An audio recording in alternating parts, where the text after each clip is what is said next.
السلام عليكم ورحمة الله وبركاته.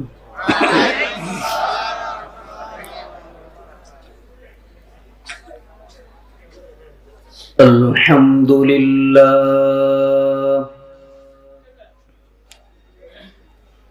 الحمد لله وحده والصلاة والسلام على من لا نبي بعده. أما بعد فأعوذ بالله من الشيطان الرجيم.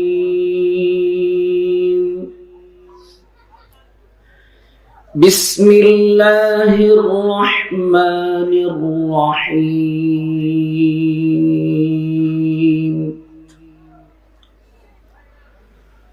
أتل ما أوحي إليك من الكتاب وأقم الصلاة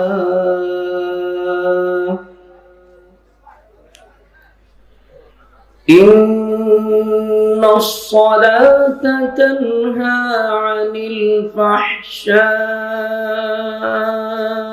والمنكر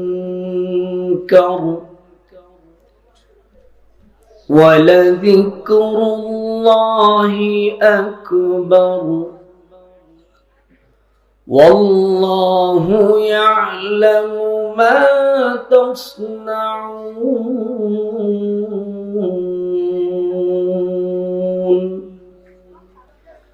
صدق الله مولانا العظيم.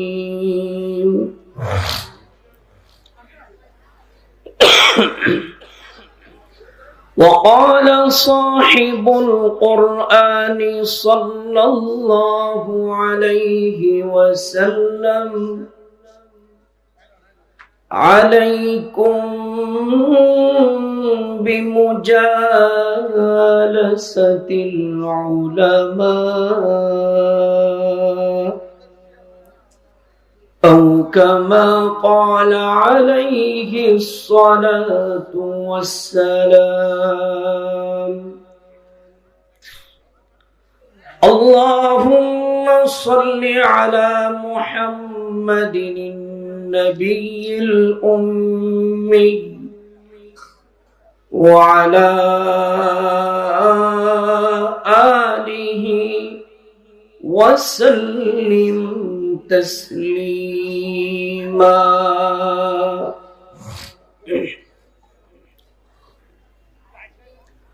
হযরত শাহজালাল রহমতুল্লাহ আলাইহির স্মরণে 2 দিন ব্যাপী 6ষ্ঠ বার্ষিক ওয়াজ মাহফিল ও হালকায়ে জিকির মাহফিলের মুহতারাম সভাপতি,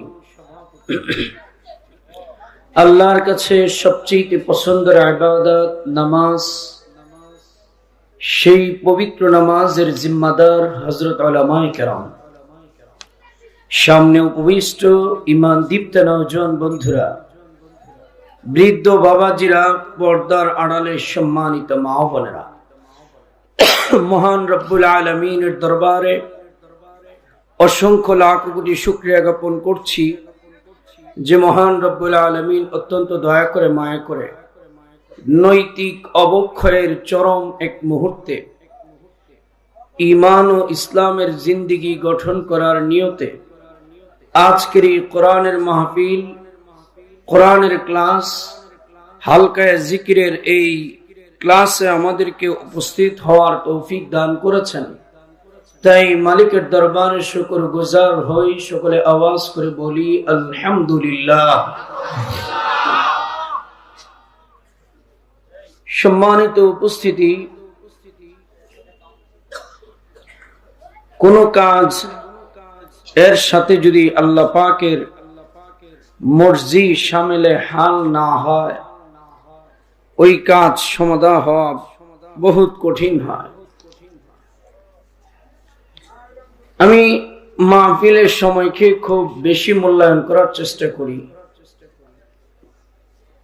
বিধায় লম্বা কোনো খুতবা তিলাওয়াত করি না। সংক্ষিপ্ত খুতবার পর পবিত্র কালামুল্লাহ শরীফ থেকে সূরা আনকাবুত থেকে কিছু অংশ তিলাওয়াত করেছি ও একখানা হাদিস শরীফ তিলাওয়াত করেছি।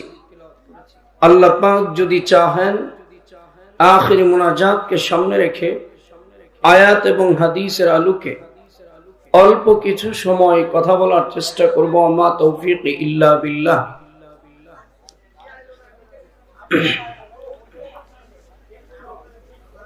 সম্মানিত উপস্থিতি, মাহফিলে আসলে বেশি কথা বলতেও চায় না, আউট কথা বলতেও চায় না,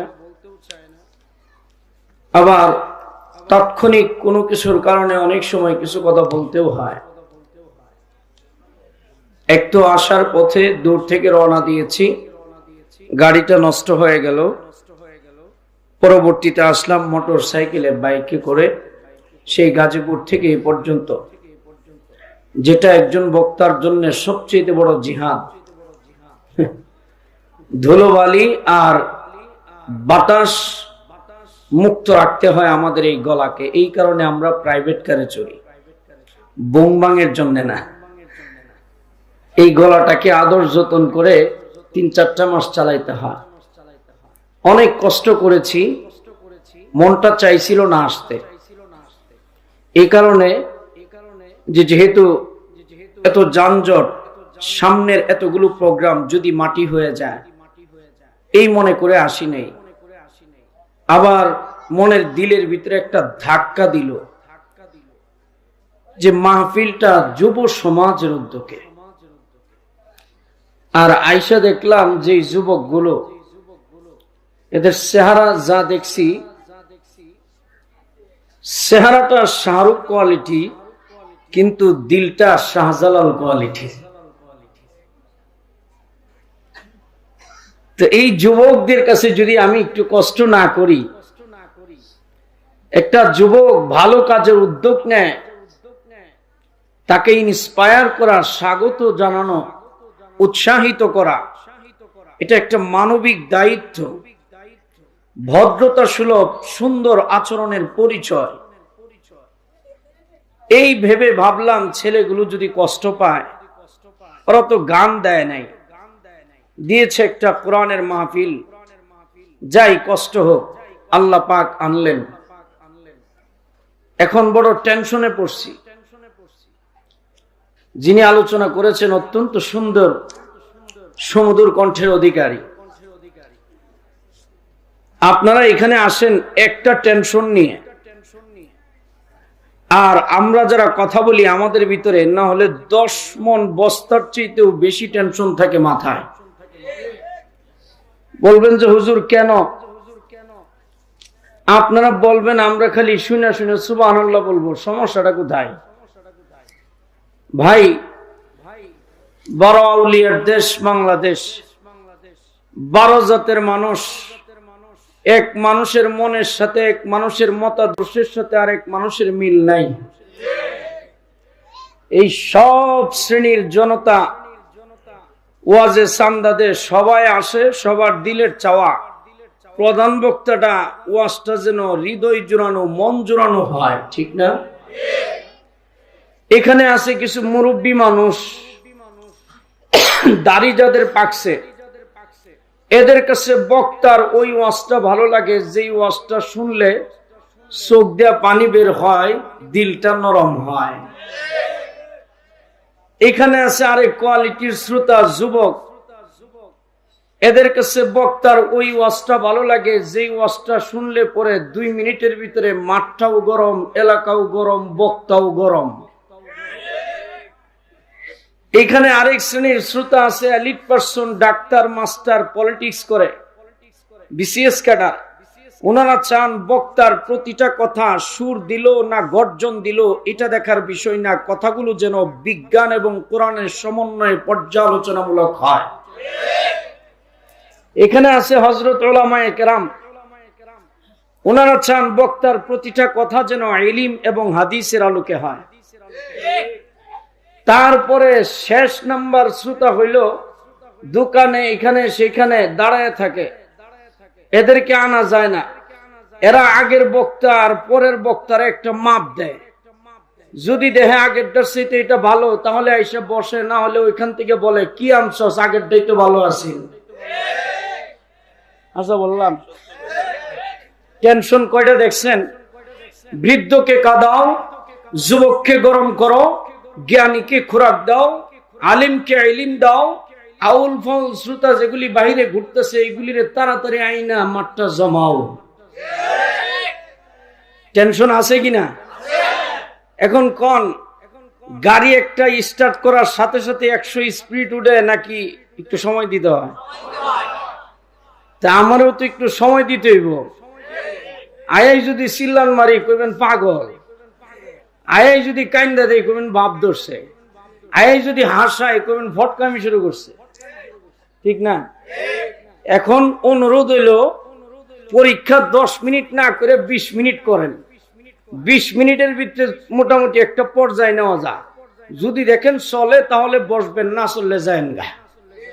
কিন্তু 10 মিনিট কারো মনোমত না হইলে উঠতে যায় না। আমি 10 মিনিটে কার মনের কথাটা কম, কিন্তু আজব দুনিয়া। 10 মিনিটের ভিতরে সে ব্যাখ্যা দিয়ে জায়গা মন্তব্য করতে করতে কি আনছস, ঠিক বললাম? এই কারণেই সম্মানিত উপস্থিতি, পৃথিবীতে সবচেয়ে কঠিন কাজ হলো জনতাদেরকে ব্যালেন্স করে ওপেন জনতার সম্মুখে কথা বলা। এটা পৃথিবীর কোন বিসিএস ক্যাডার পারে না, পৃথিবীর কোন মন্ত্রী আর এমপি আর মিনিস্টার পারে না। আপনারা জানেন আমাদের এই দেশে অনেক মন্ত্রী আছে, 10 মিনিট একটা জনতার সম্মুখে বক্তব্য দিবে পারে না। 10 মিনিটের বক্তব্যের ভিতরে উল্টা পাল্টা 2-1 কথার কারণে অনেক সময় মন্ত্রিত্বও হারায়। তারপরে একজন মন্ত্রী কথা বললে 10 জন সচিব লিখা দেয়, স্যার এইটা বলেন, স্যার ওইটা বলেন, লিখে দেয় কিনা? একমাত্র অনলি ওয়ান, একটি মাত্র জাতির এই যোগ্যতা আল্লাহ পাক দিয়েছেন। সেই জাতি হচ্ছে কোরআনের স্কলার, কোরআনের আলেম, যারা ঘন্টাকে ঘন্টা সমস্ত শ্রোতাদেরকে ব্যালেন্স করে কোরআনের বাণী শোনায়, জ্ঞানের কথা বলে। তাদের কথায় সব শ্রেণীর মানুষ খুশি হয়ে মাঠ থেকে যায়। তার কারণ হলো একজন মন্ত্রী আর মিনিস্টার কথা বললে তার ব্রেনকে কন্ট্রোল করে দুনিয়ার সচিব, আর কোরআনের আলেম যখন কথা বলে তার এই ব্রেনকে কন্ট্রোল করে, সফটওয়্যারকে কন্ট্রোল করে স্বয়ং আসমানের মালিক আল্লাহ। ইয়ারফাইল্লাহুল্লাযীনা আমানু মিনকুম ওয়াল্লাযীনা উতুল ইলমা দারাজাত। আল্লাহ বলে, যেই সিনার ভিতরে কোরআন আছে, যেই সিনার ভিতরে ইলমে নূর আছে, ওই সিনাকে আমি পৃথিবীর কোন মানুষের সামনে বেইজ্জতি করি না। ওই সিনা যখন কথা বলে আমি আল্লাহ তাকে তার ইজ্জত হেফাজতের জিম্মাদারি নিয়ে নেই। আল্লাহু আকবার। সম্মানিত উপস্থিতি, পবিত্র কালামুল্লাহ শরীফ থেকে যে আয়াতে কারিমা তিলাওয়াত করেছি, আমি সাধারণত বিষয়ভিত্তিক আলোচনা করি।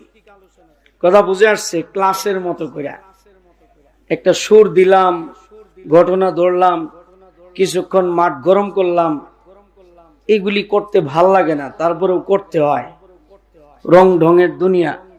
তবে প্রতিটা কথা আমি বিষয়ভিত্তিক বলার চেষ্টা করি। আর আমার একটা কথা বোঝার জন্য 3টা সূত্র খেয়াল রাখতে হবে। কথাগুলিকে আমি প্রথম কোরআন হাদিস দিয়ে বুঝাই, তারপরে আধুনিক বিজ্ঞান দিয়ে বুঝাই, তারপরে পত্রিকা দিয়ে বুঝাই। কথা বুঝে আসছে? কারণ কিছু মানুষ আছে কথার ভিতরে লজিক না পাইলে, যুক্তি না পাইলে এরা কথা গ্রহণ করে না। যাদের মাল আছে, বুদ্ধি আছে, ক্ষমতা আছে, এরা কথার ভিতরে লজিক খুঁজে। আর যেগুলি সভ্য, গরিব, অসহায়, এরারে কোরআন হাদিস কইলেই কান্দা দেয়, ঠিক না? এই জন্য সবাইকে ব্যালেন্স করে কথা বলতে হলে এই সূত্রগুলো নিয়ে আমি কথা বলি। সম্মানিত উপস্থিতি, যে আয়াতে কারিমা তিলাওয়াত করেছি, এই আয়াতের ভিতরে আল্লাহ রাব্বুল আলামিন তিনটা আমলের কর্মসূচি দিয়েছেন। কয়টা? তিনটা আমলের কর্মসূচি দিয়েছেন।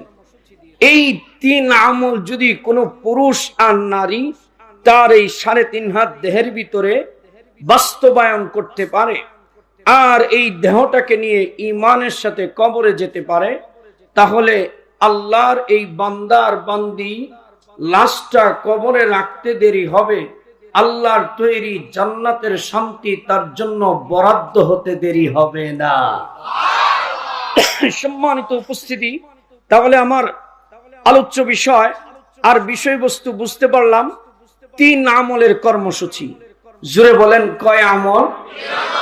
3 আমল।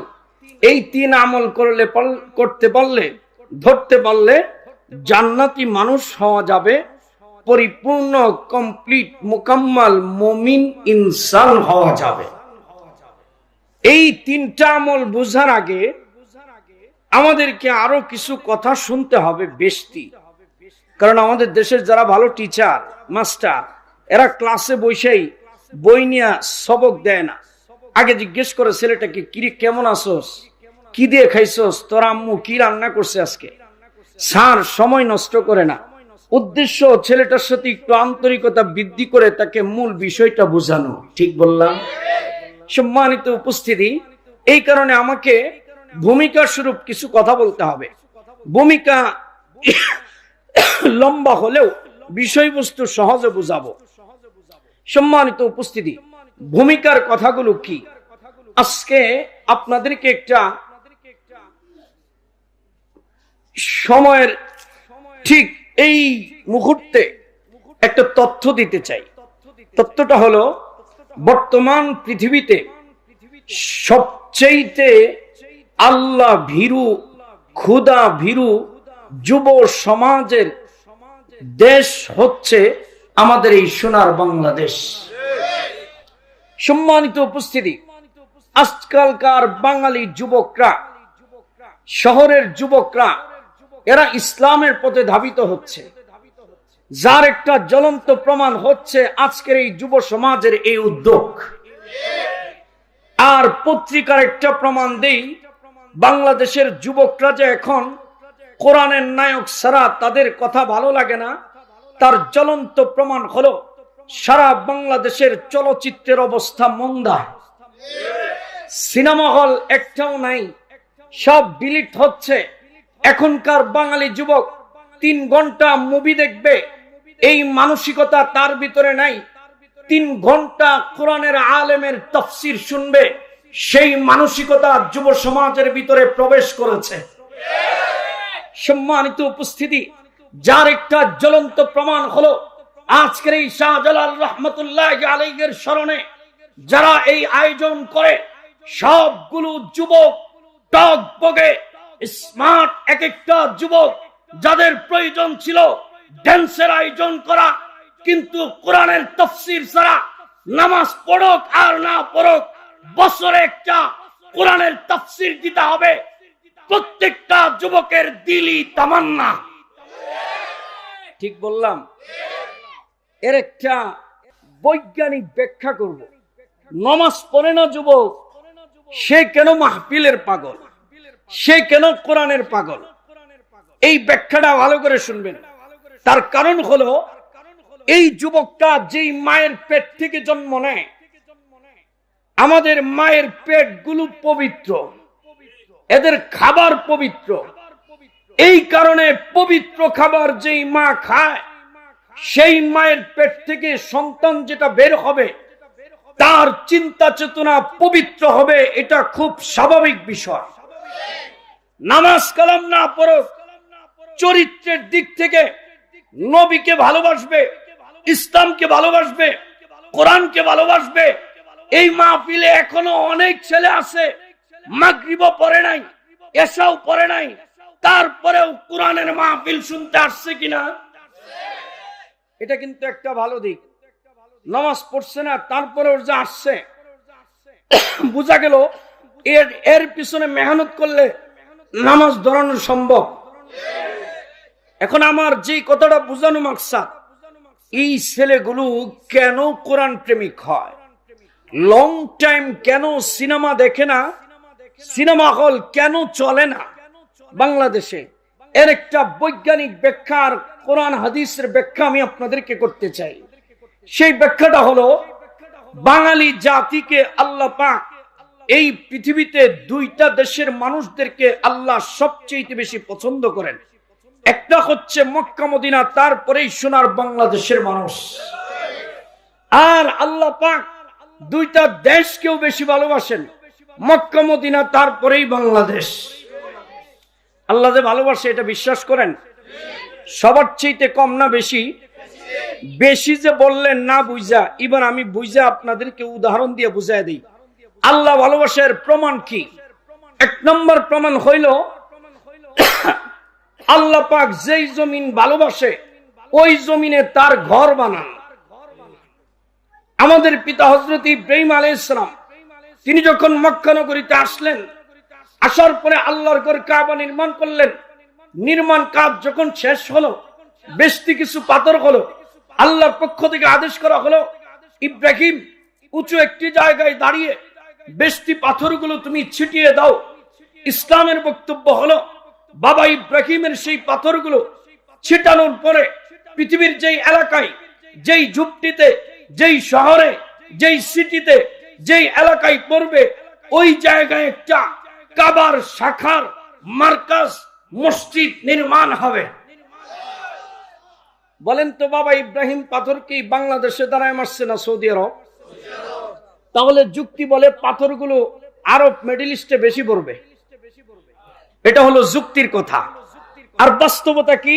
বাস্তবতা হলো, আজকের এই 2019 সালের আজকের ডিসেম্বরের এই তারিখ পর্যন্ত গোটা দুনিয়ার সমস্ত সাংবাদিক আর মিডিয়াগুলো একমত, আসমানের নিচে জমিনের উপর ইব্রাহিম আলাইহিস সালামের সেই পাথরের কণাগুলো পৃথিবীর যেই দেশে সবচেয়ে বেশি পড়েছে, সেই দেশটা হচ্ছে একমাত্র সোনার বাংলাদেশ। আল্লাহু আকবার। এই কারণেই পৃথিবীর বুকে আমার বাংলাদেশে 8 লক্ষ মসজিদ রয়েছে। পৃথিবীর কোন দেশে 8 লক্ষ মসজিদ খুঁজে পাওয়া যায় না। আল্লাহ ভালোবাসে, এটা প্রমাণ পাইছেন? যেই জায়গাটা পছন্দের ওইখানেই তো ঘর বানান। আল্লাহ কয়, আমেরিকা, জার্মান, জাপান, রাশিয়া, কাতার, কুয়েত, সৌদি, এইগুলি আমার পছন্দের কম, বাংলাদেশ পছন্দের বেশি। এই জমিনদারে নির্বাচন করছি আমি শুধুমাত্র আমার ঘর বেশি দেওয়ার জন্য। সুবহানাল্লাহ। আল্লাহ ভালোবাসার 1 নম্বর প্রমাণ গেল। 2 নম্বর প্রমাণ হলো, আল্লাহ যে ভালোবাসেন তার 2 নম্বর প্রমাণ হলো, বাংলার প্রতিটি ঘরে ঘরে আল্লাহর কালামুল্লাহ শরীফ, কোরআন শরীফের কপি পাওয়া যায়। আর পৃথিবীতে এমনও দেশ আছে যারা একই নবীর উম্মত, কিন্তু 2 চোখ দিয়া আজও পর্যন্ত কোরআন শরীফ দেখে নাই। আপনাদের কি বিশ্বাস হয়? এখানে এমন কোন পাবলিক আছেন যে যারা জীবনে কোরআন শরীফ দেখছেন না? কইবেন যে হুজুর পাগল, কোরআন শরীফ আবার না দেখার জিনিস, এটা তো ঘরে ঘরে ভরপুর। দেখছেন ঠিক, পড়তে পারেন না, ঠিক না বে ঠিক? কিন্তু সম্মানিত উপস্থিতি, পৃথিবীতে এমন দেশ আছে যেই দেশের মানুষগুলো আজও পর্যন্ত 2 চোখ দিয়া কোরআন দেখতে পারে নাই। পৃথিবীর একটা আধুনিক দেশের কথা বলি, রাশিয়া একটা দেশের নাম শুনেছেন? সেই দেশের ভিতরে একজন মুসলিম মডার্ন ফিলোসোফার, বিশ্ববিখ্যাত একজন লেখক, মুবাল্লিগে ইসলাম হযরত পাকিস্তানের জুলফিকার নকশবন্দি দামাত বারাকাতুহুম, উনি গিয়েছেন রাশিয়া সফরে। সফরে যাওয়ার পরে উনি গাড়ি থেকে নামছেন, নামাজ পড়বেন। নামাজ পড়ার জন্য যখন গাড়ি থেকে নামলেন, নামার কিছুক্ষণ পরেই দেখে একটা মহিলা আসতেছে দৌড়ায়া ওনার গাড়ির দিকে। আসার পরে বলতেছে, হযরত আপনার চেহারাটা দেখে অনেক ভালো লাগতেছে, মনে হয় আপনি একজন আল্লাহওয়ালা নেককার মানুষ হবেন। হযরত বললেন, আমি একজন লেখক, মুসলিম টুরিস্ট, তোমাদের দেশে আসছি ঘুরতে। মহিলা বলল, আচ্ছা ভালো কথা, হযরত আপনার কাছে কি মুসলমান ধর্মের ধর্মগ্রন্থ কালামুল্লাহ শরীফ, কোরআন শরীফ আছে? সম্মানিত উপস্থিতি, দিল দিয়ে শুনবেন, হযরতকে যখন এই প্রশ্ন করা হলো, হযরত উত্তর দিলেন, আমি মুসলমান, কোরআন শরীফ থাকবে এটাই তো স্বাভাবিক।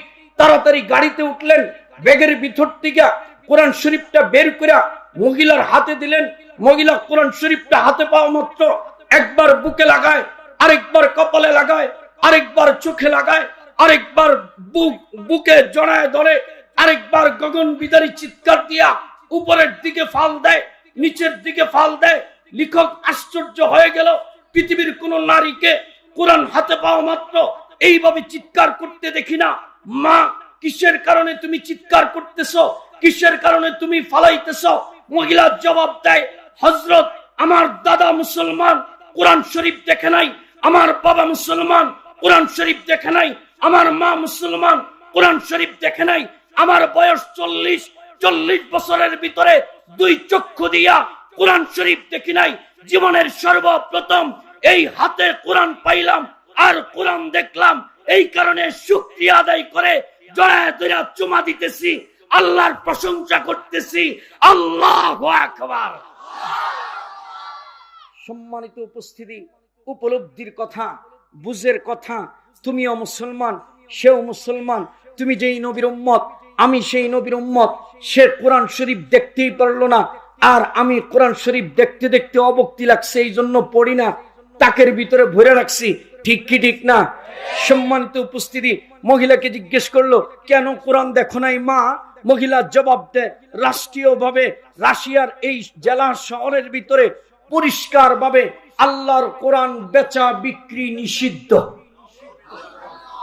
সম্মানিত উপস্থিতি, সেও মুসলমান, তুমিও মুসলমান। তোমার হাতে কোরআন। আল্লাহ যে তোমাকে বেশি ভালোবাসে, রাশিয়ার চাইতে, কানাডার চাইতে, সুইডেনের চাইতে, লন্ডনের চাইতে। আফসোস লাগে যুবক কয় টাকার মালিক হলে, আফসোস লাগে রাজনীতিবিদ কয়েক টাকার মালিক হলে। দেশকে ভালোবাসো না, বিদেশের সিটিজেনশিপ হওয়ার স্বপ্ন দেখো। বিদেশের মাটি ভালো লাগে, বাংলার মাটি ভালো লাগে না। জানো না তোমার বাংলায় আমার মালিক কি নিয়ামত দিয়েছে, তোমার বাংলায় কি রহম করেছে। বিদেশে যাবেন, নামাজ পড়তে গেলে জার্মান বলেন, কানাডা বলেন, আমেরিকা বলেন, সৌদি আরব বলেন, আজান হলে 200 কিলো 300 কিলো গাড়ি ড্রাইভ করে নামাজ পড়তে হয়। আর বাঙালি চাইলেই 20 কদম হাইটা মসজিদে যায়, মালিকের ঘরে যায় আল্লাহকে সিজদা করতে পারে। ঠিক কি ঠিক না? তাহলে বিদেশের মানুষের চাইতে বাঙালিকে আল্লাহ বেশি ভালোবাসলো না কম ভালোবাসলো? ভালোবাসার প্রমাণ, তারা হাঁটে 200 কিলো, আমরা হাঁটি 20 কদম। ভালোবাসার 2 নম্বর প্রমাণ, তারা কোরআন শরীফ খুঁজে পায় না, আর আমাদের ঘরে ঘরে কোরআন। ভালোবাসার 3 নম্বর প্রমাণ, হুজুররা যতই ওয়াজ করো, ওয়াজ মানার সুবিধা লাগবে না। ওয়াজ করছে কোরআন শরীফ এই ফজিলত সেই ফজিলত, কোরআন শরীফের কারি হিসাবও নাই, শিক্ষকও নাই। এখন ওই ঢাকা কি বলে চট্টগ্রাম আছে, কিন্তু হুজুর ওয়াজ তো করছেন, কিন্তু শিক্ষক নাই, কোরআন নাই, পড়বো কার কাছে? ঠিক না ভাই? ঠিক। সম্মানিত উপস্থিতি, আল্লাহ কয়, আমি সবচেয়ে বেশি কোরআনের আলেম, কোরআনের শিক্ষক, কোরআনের মাদ্রাসা, কোরআনের কারি এই পৃথিবীতে সবচেয়ে বেশি দান করেছি সোনার বাংলাদেশে। আল্লাহ ভালোবাসেন, বুঝতেছেন? হ্যাঁ, আল্লাহ মসজিদ দিছে, মাদ্রাসা দিছে, কোরআন দিছে, শিক্ষক দিছে, আরো কিছু নিয়ামত দিছে। বলবো যেই নিয়ামতটা প্রত্যেকটা মানুষের প্রয়োজন, যেই নিয়ামতটা প্রত্যেকটা মানুষের প্রয়োজন।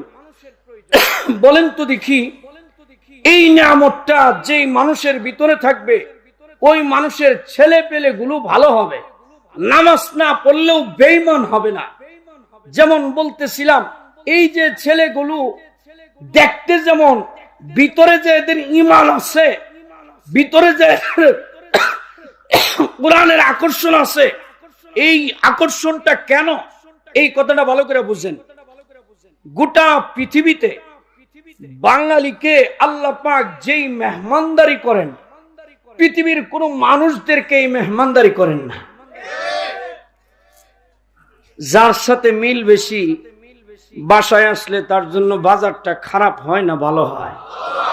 হ্যাঁ, সম্মানিত উপস্থিতি, এই পৃথিবীর সকলের চাইতে বাঙালির সাথে আল্লাহর মিল মোহাব্বত বেশি। বিদায় বাঙালিকে আল্লাহ প্রতিদিন যেই খাবারটা খাওয়ায়, পৃথিবীর কোন দেশের মানুষদেরকে এই খাবারটা দেন না। মানুষদেরকে তো দেন না, দেনই না, পৃথিবীর বড় বড় প্রেসিডেন্টরাও সেই খাবারটা খাইতে পারে না। সুবহানাল্লাহ বলেন। খাবারটা কি বলবো? হ্যাঁ, সম্মানিত উপস্থিতি, এই কথাটার দলিল দেব হাদিস দিয়ে, বিজ্ঞান দিয়ে, পত্রিকা দিয়ে। বাঙালিকে যে শ্রেষ্ঠ মেহমানদারি করেন আল্লাহ পাক, এর প্রমাণ কি? সম্মানিত উপস্থিতি, বিশ্ববিখ্যাত মুবাল্লিগ ইসলাম মাওলানা তারেক জামিল সাহেব দামাত বারাকাতুহুম, উনি জান্নাতি বর্ণনা একটা রিসালা, এই পুস্তিকার ভিতরে উনি জান্নাতীদের গেজা খাবার কি হবে এই সম্পর্কে একটা হাদিস আনছেন। তো হাদিসের ভিতরে লিখছে যে জান্নাতে যখন আমরা জান্নাতে চলে যাব, আল্লাহর পক্ষ থেকে মেহমানদারি করা হবে। মেহমানদারিতে থাকবে ফল, জুস, মধু, পানি, রকমারি খাবার। কিন্তু একটা খাবার খাওয়ার পরে জান্নাতীরা সাথে সাথে একটা আনন্দে আত্মহারা হবে, ফিলিংস আসবে, ভাব চলে আসবে। যেমন বাঙালি যুবকরা ভাবের জন্য অনেক সময় ফিলিংসের জন্য কি বলে গান্দা খায়, বাবা খায়, খায় কিনা? জান্নাতীরাও একটা খাবার খায়া একটা ভাব আসবে, আনন্দে আত্মহারা হবে। ফেরেশতারা বলবে, আল্লাহ বান্দা ফালাই কেন, এত খুশি কেন? মজার খাবার দিছি তো, এই কারণে ফালাইতেছে। হাদিস বলে সেই খাবারটা কি? সেই জান্নাতি খাবারটা বাঙালিদেরকে প্রতিদিন আল্লাহ পাক সস্তা দরে খাওয়ায়, বিশ্বের মানুষদেরকে খাওয়ায় না। সেই খাবারটা কি? হাদিস বলে সেই খাবারটা 1 নাম্বার মাছের কলিজা। আল্লাহু আকবার। এখন একটা দেশের উপাধি আছে, মাছেবতে বাঙালি। উপাধিটা এই দেশের না বাহির দেশের? তাহলে এই দেশের মানুষ মাছ কম খায় এই কারণে এই উপাধি, না বেশি খায় এই কারণে এই উপাধি? তাহলে হাদিস দ্বারা বুঝলাম বাঙালি মাছ খায়, এই মাছটা হচ্ছে জান্নাতি খাবার। কি খাবার? আরো জোরে বলেন, জান্নাতি খাবার। এটা কি দ্বারা বুঝলাম? হাদিস। জোরে বলেন, হাদিস। আমি বিষয়ভিত্তিক কথা বলি তো একটু উত্তর দিতে হবে, কথা বুঝে আসছে? অনেকে বলতে হুজুর সুট টুট দিন না ভাই, দি মতো একটু লাইন মতো লয়ে যাই, ঠিক না? শুনছেনই তো, কত চিন্তা ভাবনা করে কথা কেমন লাগে। তাহলে এই কথাটা কি দিয়ে বুঝলেন? জোরে বলেন। এবার আধুনিক বিজ্ঞান, ডাক্তার, সায়েন্টিস্ট, ওনারা কি বলেন? একজন ডাক্তার, সায়েন্টিস্টরা বলে একটা মানুষ যদি সুস্থ থাকতে চায়, স্বাস্থ্যসম্মত জীবন যাপন করতে চায়, সে কি ফল খাবে বেশি, জুস খাবে বেশি, দুধ খাবে বেশি, গোশত খাবে বেশি? না, ডাক্তাররা বলে দেহ সুস্থ থাকে কোন খাবার বেশি খাইলে? সমস্ত ডাক্তাররা একমত, এই ব্রেন, এই কি বলে কিডনি, হার্ট, চক্ষু, কান, নাসিকা, জিহ্বা, 3.5 হাত দেহের 360টা জোড়া, এইগুলিকে সুস্থ রাখতে হইলে গোশতের চাইতে বেশি, ফলের চাইতে বেশি, জুসের চাইতে বেশি, দুধের চাইতে বেশি, শরীরের ভিতরে সবচেয়ে বেশি যেই খাবারটা দিতে হবে সেই খাবারটা হচ্ছে মাছ জাতীয় খাবার। আল্লাহু আকবার বলেন। তাহলে ডাক্তার দ্বারা বুঝলেন মাছ দেহ সুস্থ রাখে। মাছ কি রাখে? জোরে বলেন, দেহ সুস্থ রাখে, রোগ প্রতিরোধকারী খাবার। এইবার আমিষ জাতীয় খাবার। এইবার পত্রিকা কি বলে? বাংলাদেশ প্রতিদিন একটা পত্রিকা, এর ভিতরে আসছে বিশ্বে মাছে সমৃদ্ধ কোন দেশকে বলা হয়? আমেরিকাকে বলা হয় না, জার্মানকে বলা হয় না, জাপানকে বলা হয় না, সৌদি আরবকে বলা হয় না। মাছে সমৃদ্ধ যেই দেশটাকে বলা হয় সেই দেশটা একমাত্র অনলি ওয়ান, সোনার বাংলাদেশ। সম্মানিত উপস্থিতি, তাহলে বুঝলাম আল্লাহর সাথে আমাদের মোহাব্বত বেশি, এই কারণে খাবারটাও বেশি দিছে। আর বিদেশে যাবেন, মাছ পাইবেন এক প্রকারের, খালি বড় মাছ, আর কোনো মাছ পাবেন না। আর বাংলাদেশে ধনীর জন্য রাখছে বড় মাছ, মাজারু ধনীর জন্য রাখছে মাজারু মাছ। গরিব যারা রিক্সা চালায় মন যেন খারাপ না করে ওর জন্য রাখছে 20 টাকা দামের গুড়া মাছ। কথা ঠিক না ঠিক? আর পৃথিবীর কোন দেশে গুড়া মাছ পাওয়া যায় না। যেই দেশে যাবেন গুড়া মাছ নাই, গুড়া মাছ হয় একমাত্র বাংলাদেশে। গুড়া মাছের জন্য লাগে খাল, বিল, নদ, নদী আর নদীতে খালে বিলে পানি থাকতে হয়। আর চাইনার পানি দেওয়া হবে না, আসমানের পানি লাগে। আসমানের পানি নদ নদীতে আসার জন্য শর্ত দিয়েছেন। শর্ত হলো তাকওয়া লাগবে, কোরআন লাগবে, জিকির লাগবে। তাহলে পানি দিব আসমান থেকে।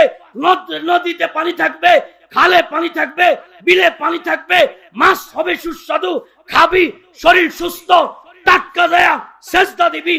আর বিদেশের কোন দেশে এই উন্নত রোগ প্রতিরোধকারী গুড়া মাছ পৃথিবীর কোন দেশে নাই। আল্লাহু আকবার।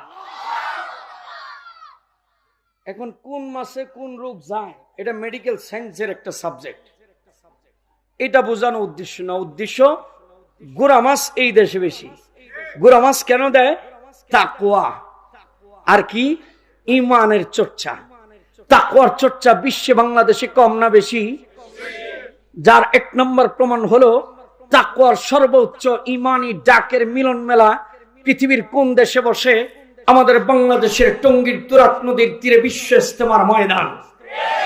তাকওয়ার দুই নম্বর প্রমাণ আল্লাহ নামের জিকিরের সবচেয়ে বড় মিলন মেলা পৃথিবীর কোন দেশে বসে? সোনার বাংলার চরমনায়ের ময়দানে।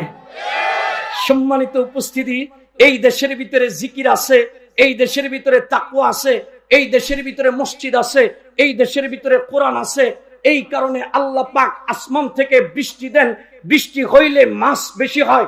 পৃথিবীর ওই দেশগুলিতে মসজিদ কম, তাকওয়ার চর্চা কম, জিকির কম, আসমানের বৃষ্টি কম। এই কারণে খাল কম, এই কারণে বিল কম, এই কারণে মাছ কম। আর ওরা নামাজও পড়ে না, রোজাও রাখে না। ওদেরকে দিছে জাহান্নামী খাবার, আমাদেরকে দিছে জান্নাতি খাবার। এই যুবকগুলো নামাজ না পড়তে পারে। এদের মা যেই খাবারটা খাইছে সেই খাবারটা হলো জান্নাতি খাবার, মাছ। আর বিদেশিদের দিকে তাকাবেন, ওদের খাবার জাহান্নামী, অস্বাস্থ্যকর। ওদের চরিত্র কেন ভালো হয় না? ওদের খাবার ভালো না, এই কারণে চরিত্র ভালো না। কিভাবে চরিত্র খারাপ হয় তার এক নম্বর কারণ হইল, চীনে যাবেন ওদের খাবার হইল শোরের বাচ্চা, জার্মানে যাবেন ওদের খাবার হইল শোরের বাচ্চা, বিদেশের ইউরোপের যত দেশে যাবেন ওদের খাবার হয়তো শোর, নয়তো কুত্তার বাচ্চা, নয়তো সাপের বাচ্চা, নয়তো বিচ্ছুর বাচ্চা, নয়তো কাকড়ার বাচ্চা, নয়তো কুকুরের বাচ্চা, নয়তো শিয়ালের বাচ্চা। আর যেই মা শিয়াল খাবে, কুত্তা খাবে, শোর খাবে, তার সন্তান কুত্তা মার্কা হবে, শোর মার্কা হবে, সাপ মার্কা হবে। বিদেশিরা খায় কুত্তা, চরিত্র মুসলমানদের সাথে কুত্তার মতো করে, শোরের মতো করে। ঠিক না বেঠে? আর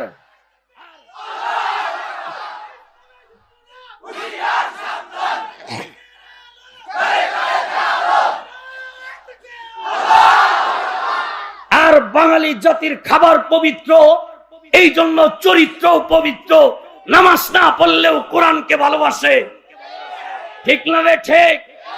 আর বিদেশের দিকে তাকাইবেন, ওরা খায় শোর, চরিত্র শোরের মতো দেখা যায়। সারাদিন চেষ্টা করেও ভালো করতে পারে না। আল্লাহ কয় তোরা বানাবি নাচ, তোরা বানাবি কম্পিউটার, তোরা বানাবি মোবাইল, তোরা নামাজে যাবি না। এই কারণে তোদেরকে কুত্তা খাওয়াই, শোর খাওয়াই। বাঙালি চরমনাই যাবে, বাঙালি তবলিগে যাবে, বাঙালি মাহফিলে যাবে, বাঙালি মসজিদে যাবে। ওদেরকে যদি কুত্তা খাওয়াই চরিত্র নষ্ট হবে। ওদেরকে দিলাম জান্নাতি খাবার, মাছ সস্তা দিয়া ওদের পেটে প্রতিদিন খাওয়ায়া ওদের ঈমানকে তাজা রাখি। আল্লাহু আকবার। কথা বুঝতে কষ্ট হইতেছে? হ্যাঁ, সম্মানিত উপস্থিতি, মাছ যে প্রেসিডেন্টরাও খাইতে পারে না এটা বলবো? বাংলাদেশ প্রতিদিন পত্রিকায় বিশ্বের যত মরল আছে প্রেসিডেন্টদের একটা সেমিনার। তো এরা খাবে দুপুরবেলা লাঞ্চের সময়। এখন কি দিয়ে খাইব? খাওয়ানোর সময় সাংবাদিকরা আসছে, এক দেশের প্রেসিডেন্ট জিজ্ঞেস করছে, স্যার আপনি কি দিয়ে খাইবেন? আমি শিয়াল আছে। আরেকটা জিজ্ঞেস করছে আপনি কি? সাপ। আরেকটারে কি কি? কুত্তা। চীনের প্রেসিডেন্ট জিজ্ঞেস করছে আপনি কি? শোর। আলোকিত বাংলাদেশে বর্তমান চীনে প্রত্যেকটা মুসলমানদেরকে নির্যাতন করতেছে একটাই, এরা শোর খায় না। এই জন্য এদের চরিত্র ভালো। আধুনিক বিজ্ঞান বলে যেই জাতি, যেই মানুষ শোর বেশি খায় ওর চরিত্রটাও শোরের মতো হয়ে যায়। এই কারণে চীনের এদের চরিত্রটাও সোরের মতো। সম্মানিত উপস্থিতি, এখন মোদির দিকে তাকায় রয়েছে, হ্যাঁ কি দিয়ে খায়। তো মোদির জিজ্ঞেস করছে আপনি কি? আমার একটা সুস্বাদু খাবার, এটা হলো বাংলাদেশের খোলসা মাছ আর ময়মনসিংহের বেগুন। ঠিক আছে, কয়টা আছে? কোন নাই। এবার ডোনাল্ড ট্রাম্প বুঝা শয়তান, সুপার পাওয়ার প্রেসিডেন্ট, হ্যাঁ কি দিয়ে খাইব, এটা হলো দেখার বিষয়। সাংবাদিকরা হুমড়ি খায় পড়ছে ট্রাম্পের দিকে। ট্রাম্পে জিগাইছে, স্যার কি দিয়ে খাবেন? দুপুরবেলার মেনু বলেন, তাড়াতাড়ি পাকাইতে হবে। ডোনাল্ড ট্রাম্প কি খায় বাঙালি ভালো করে শুনেন, দিলের কান দিয়ে শুনেন। ডোনাল্ড ট্রাম্পের সেই কথাটা পত্রিকার ওই দিনকার হিডিং কি বলে আসছে, ডোনাল্ড ট্রাম্পের দুপুরের লাঞ্চ কি দিয়া হয়েছিল, শিরোনাম। সম্মানিত উপস্থিতি, ডোনাল্ড ট্রাম্পে যখন কইল, হ্যাঁ কয় কুত্তা জীবনে অনেক খাইছি, শোর জীবনে অনেক খাইছি, সাপ জীবনে অনেক খাইছি, বিশ্ব কাঁকড়া জীবনে খাইতে খাইতে শেষ, তবে একটা মজার খাবার খাইছিলাম, এটা আমার আমেরিকায় পাই না, এটা আমার খুব ভাল লাগে। এই খাবারটা আছে পৃথিবীর একটা ছোট্টতম দেশ, সেই দেশটা হচ্ছে শাহজালাল রহমতুল্লাহ আলাইহির সোনার বাংলাদেশ। সেই খাবারটা কি? সেই খাবারটা হলো যেটা খাইলে ট্রাম্পের আত্মাটা জোড়ায়, খাইতে পারে না, বাঙালি গরিব খাইতে পারে। সেই খাবারটা হচ্ছে সোনার বাংলার 1 নম্বর ইলিশ মাছ। ডোনাল্ড ট্রাম্প, তোমার ক্ষমতা আছে, গাড়ি আছে, বাড়ি আছে, টাকা আছে, পেট ভরে খাইতে চাইলে তোর দেশে রাখছে কুত্তা শোর, আর বাঙালি গরিব হইতে পারে, খাবারটা তার পবিত্র, চাইলেই ইলিশ মাছটা দিয়া পেটটা ভরে খাইতে পারে। ঠিক না ঠিক? তাহলে প্রেসিডেন্টকে যেই খাবার না খাওয়ায়, সেই খাবার বাঙালিকে খাওয়ায় কিনা? কিন্তু দুঃখের কথা কেমন লাগে, বাঙালিরে ইলিশ মাছ খাওয়ায়, বাঙালি ইলিশ মাছ দিয়ে পেটটা ভরে পার্টি দিয়াই ফিলিংস, ঠিক না? গরিব রে গুড়া মাছ দিয়ে পেট ভরে খাওয়ায়, গরিব রাস্তার মাথা এক বান্ডিল বিরিলে ক চাচা কয়টা বিলের মাছ পাইছিলাম, আজ পেটটা ভরে খাইছি। আল্লাহ কয়, তোরে আমি মাছ দিয়া পেট ভরে খাওয়াইলাম, মসজিদে আজান দিবি, নামাজ পড়বি, তুই দিই বিড়িটা নামাজ। তোরে ইলিশ মাছ দিলাম, তুমি দিই পিনিক করো। হ্যাঁ, ঘটনা কি বাবা? খাও। হ্যাঁ, যেই খাবার ট্রাম্পে দিলাম না, ওরে খাওয়াইলাম কুত্তা শোর, তোরে দিলাম মাছ। তোর জন্মটা যদি সোনার বাংলাদেশে না হইয়া জাপানে হইতো, তাহলে তুইও প্রতিদিন শোর দিয়া খাইতে হইতো, ঠিক কিনা? জন্ম সোনার বাংলায়, আল্লাহ পাকের রহম, এই কারণে মাছ পাও সস্তায়, খাইতে পারো পবিত্র খাবার। ঠিক বললাম?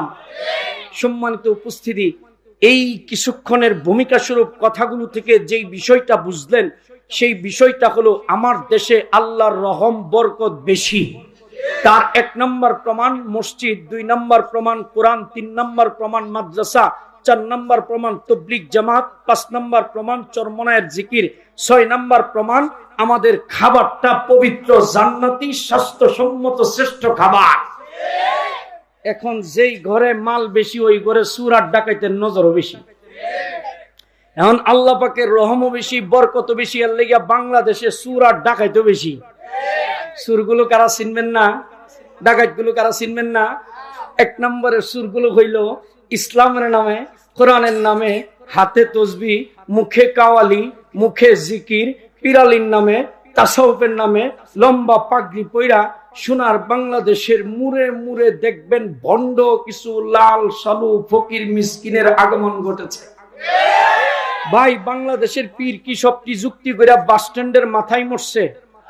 আমি রেল স্টেশনে কোনোদিন পীরের মাজার পাইলাম না, রেলগাড়ি থামেও না, মাজারও জমে না।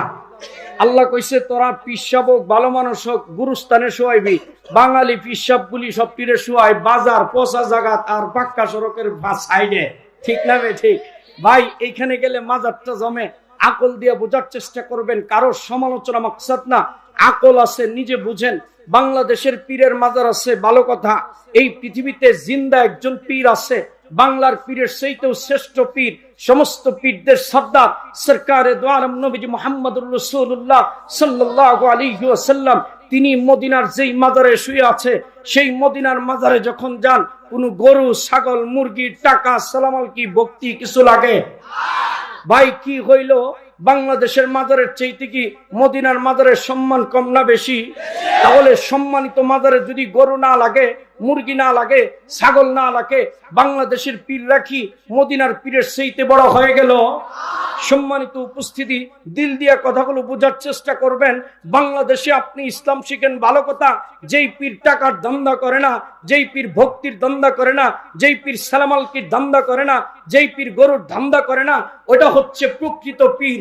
কিন্তু সোনার বাংলায় কিছু পীর আছে, ইসলাম শিখতে হইলেই গরু, ছাগল, মুরগি আর এই শীতকালে তাদেরকে হাদিয়া স্বরূপ দরবারে পৌঁছাইতে হয়। ঠিক কি ঠিক না? এখন আপনারা পড়ছেন বিপদে, হুজুর হেরাও তো হাদিস কয়, হেরাও তো জিকির করে, হেরাও তো কাওয়ালি কয়, বেজাল তো সব হুজুরার ভিতরে। আপনারা একটা কাতারে হইতেন, আমরা বুঝতে পারতাম এইটাই হক। বেজাল তো সব আপনারার ভিতরে। কথা ঠিক না বেঠে? এটা হলো 1 নম্বরের সুর আর বাটপার। 2 নম্বরের ডাকাত গুলো কারা? 2 নম্বরের ডাকাত গুলো হলো মুখে দাড়ি, লম্বা টুপি, লম্বা জামা, হাতে তসবি, মুখে ইসলামের কথা, মুখে জিহাদের কথা, মুখে খেলাফত রাষ্ট্র প্রতিষ্ঠার কথা। বাংলাদেশে কিছু ডাকাত আছে, সেই ডাকাত গুলো হচ্ছে জঙ্গি।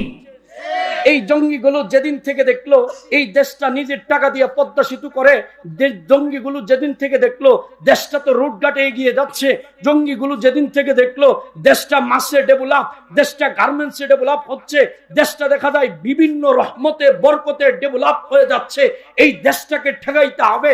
ঠেকাইতে হলে রাস্তা একটাই আছে, সেটা হলো ইসলামের নামে কিছু ডাকাতি করো।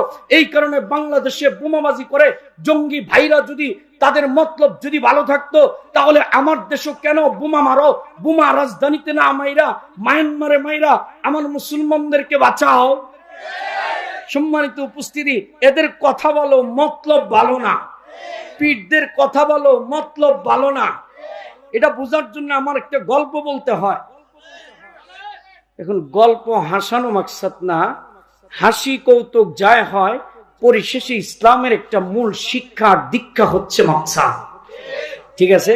কিছু লোক আছে মাহফিলে ইমোশনালি ব্ল্যাকমেল করে, কথা যদি বলি না কিছু, তাহলে বলে কি যে কোরআন হাদিস বাদ দিয়ে এইসব কি পেশাল পারে। আরে ভাই, পেশাল গুলোর মাকসাদ তো কোরআনের একটা মূল বিষয়, ডাইরেক্ট আলোচনা করলে তো মানুষ বুঝবে না। কথা ঠিক না ভাই? ঠিক। সম্মানিত উপস্থিতি, গল্পটা বলবো। আপনারা বাদামিয়া চিনেন? বাদামিয়া চিনুন? বাপের হোটেলে খায়, কাম করে না, তো 3 বাদামিয়া কাম করে না। রাত্রেবেলা গেছে মরলের ভাই, যাই কয় মরল সাপ, কি আমরা বাদামিয়া মুসাফির আইছিলাম, খাওয়ান আছে? মরল সাপ কয় খাওয়ান আছে 4টা রুটি। মরল সাহেবের বউ কয় 3 জন মানুষ, বাদামিয়া মুসাফির, এটি আবার কোন মুসাফির? যাও 4 রুটি দিয়ে দাও। রুটি কয়টা? লোক কয়জন? 3 জন। 4 রুটি 3 জনরে দিছে, 3 জনে মিললে 3 রুটি খাইছে, একটা বাড়ছে। এখন 3টা লোভ হইছে 1 রুটির উপরে। কেমনে এটা খাওয়ান যায়? এখন 3টার ভিতরে যেটা মুরব্বী বুড়া, এটা বুদ্ধিতে খুব পাক না।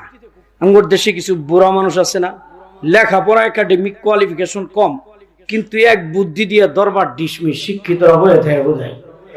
ঠিক না? তো এই 3 জনের ভিতরে বুড়াটা ছিল বুদ্ধিতে খুব পাক না।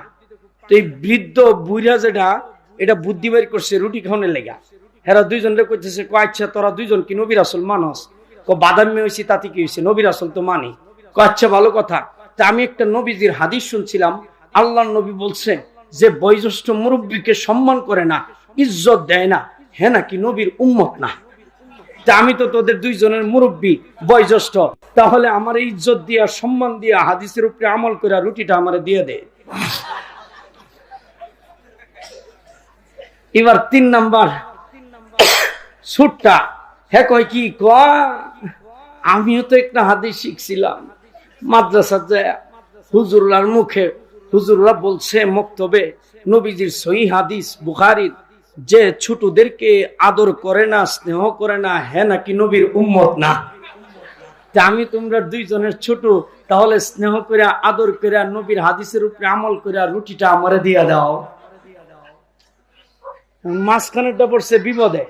হ্যাঁ কয় হ্যাঁ 2 জন তো বালাই হাদিস টানছে দেখা যায়। হ্যাঁ কয় আমিও একটা হাদিস জানি, খারো রুটি পরে খা।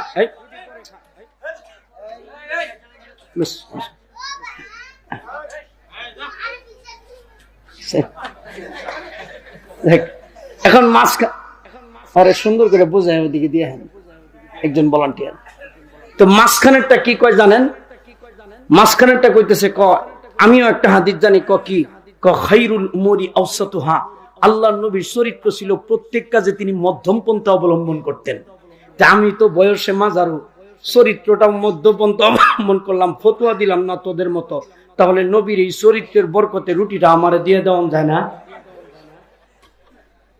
হাদিস কিন্তু তিনটা সহি, ব্যবহার করতেছে কোন কাজে? হাদিস কি আইছে রুটি খাওয়ানোর লিগা? ব্যবহার করতেছে কিনা এটা বুঝলে বুঝবেন বাংলাদেশের টুপি আর পাঞ্জাবি লইয়া মৌলবী কই দান্দাবাজি আবিষ্কার করছে। সম্মানিত উপস্থিতি, এবার তিনটা মিলা বুইরাটা কয় হাদিস তো দেখা যায় তিন জনেরটা কঠিন। ছোটরে সম্মান করলে রুটি দেওয়ান লাগে, বড়রে সম্মান করলে দেওয়ান লাগে, তুই মাঝখানে আসস তোরেও দেওয়ান লাগে। তাহলে ঘুমা যদি আল্লাহ আধ্যাত্মিক ফয়সালা করে। বুইরা চিন্তা করছে ঘুমের বুদ্ধি করে রুটিটা খাইব। বুইরা ঘুমাইছে তিনটা লইয়া, কিছুক্ষণ পরে বুইরা ভাল দেওয়া উঠছে। উঠে কয়ে উঠোই কি হইছে? কার কইস না, আদিম হোসেন একটা স্বপ্ন দেখছিলাম। কি আমার কাছে জিব্রাইল ফেরেশতা আইছিল, আইসে বলতেছে তোরে আল্লাহ তাড়াতাড়ি ডাক দিছে, আমার লয়ে গেছে আল্লাহর লগে দেখা সাক্ষাৎ করায় মেয়ারাজ করায় জিব্রাইল দেশে আনছে। তারপরে জিব্রাইল একটা শেষ কথা বলে গেছে, যেহেতু আল্লাহর সাথে আমার দেখা হয়েছে, এই বরকতে এই রুটিটা আমারে দিয়ে দেওয়ার ফয়সালা করতে কইছে। দেখেন বুইরা কি বুদ্ধি বের করে। এখন মাঝখানেটা কয় আমিও একটা স্বপ্ন দেখছিলাম। কি আমার কাছে আইছিল মিকাইল আলাইহিস সালাম, আয়া কইতেছে তাড়াতাড়ি হজ করিয়া, বুড়া হইলে হজ করা কঠিন, বয়স মাঝারু, শক্তি দেখতে হজ করিয়া গেছে মক্কা শরীফ, হজ টজ করে দেশে আনছে। মিকাইল আলাইহিস সালাম যাওয়ার সময় বলে গেছে, যেহেতু তুই নতুন হজ করে আইছস, ওদের দুইজনকে বলবি তোর বরকতি হাতে রুটিটা উঠাইয়া দিতে।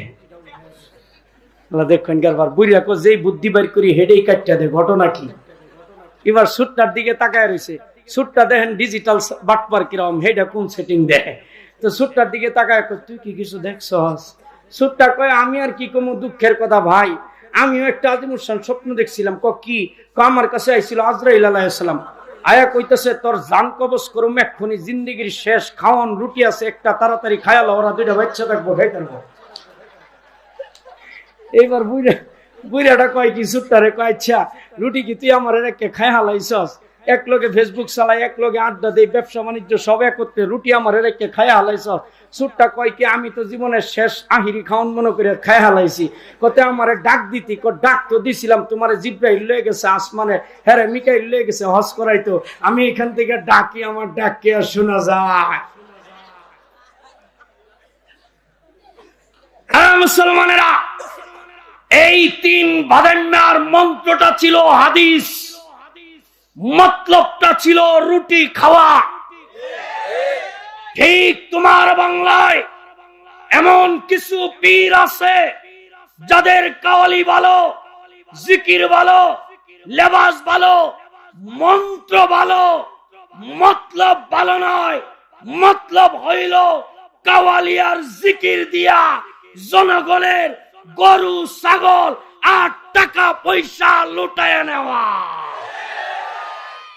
ঠিক তেমনি ভাবে জঙ্গিদের বক্তব্য ভালো, জঙ্গিদের কথা ভালো, মতলব ভালো নয়। মতলব হইল শাহজালালের বাংলাকে বিশ্বের দরবারে জঙ্গি রাষ্ট্র হিসাবে চিহ্নিত করা। বুঝা গেল এই সমস্ত ধান্দাবাজ, জঙ্গি, ভণ্ডপীর সকল বাতিল থেকে আপনার দেশ আর ইমানকে হেফাজত করতে হবে, ঠিক কিনা? করবেন কি দিয়া? যে আমল গুলি ধরলে হক এবং বাতিলের পরিচয় জেনে নিজের আমল হেফাজত করে জান্নাতি মানুষ হয়ে কবরে যেতে পারবেন, সেই আমলগুলো হচ্ছে এই তেলাওয়াতকৃত আয়াতের তিন আমল। কয় আমল? হাতটা উঁচু করে কোন কয় আমল? হাত নামান, খুলেন কোরআন। এক নম্বর, উতলু মা উহিয়া ইলাইকা মিনাল কিতাব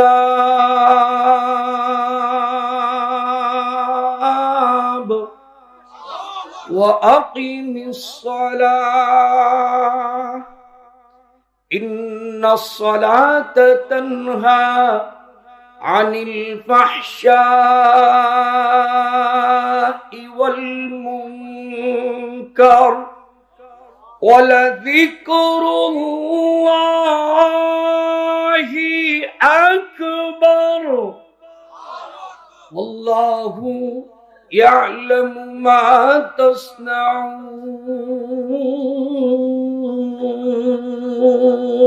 الله أكبر মুসলমান ভাইরারে আমার, আল্লাহ রাব্বুল আলামিন বলেন, ও দুনিয়ার মুসলমান, যারাই কমপ্লিট মুকাম্মাল মুমিন হতে চাও, যারাই নিজেদেরকে ইনসান আর জান্নাতি মানুষ বলে দুনিয়াতে দাবি করতে চাও, যারাই হক বাতিলের পরিচয় জেনে নিজের ঈমানকে হিফাজত করে কবরে যেতে চাও, ওই সমস্ত মুমিন মুসলমান ভাইদের জন্য আল্লাহ পাক 3টা আমলের কর্মসূচি দিয়েছেন।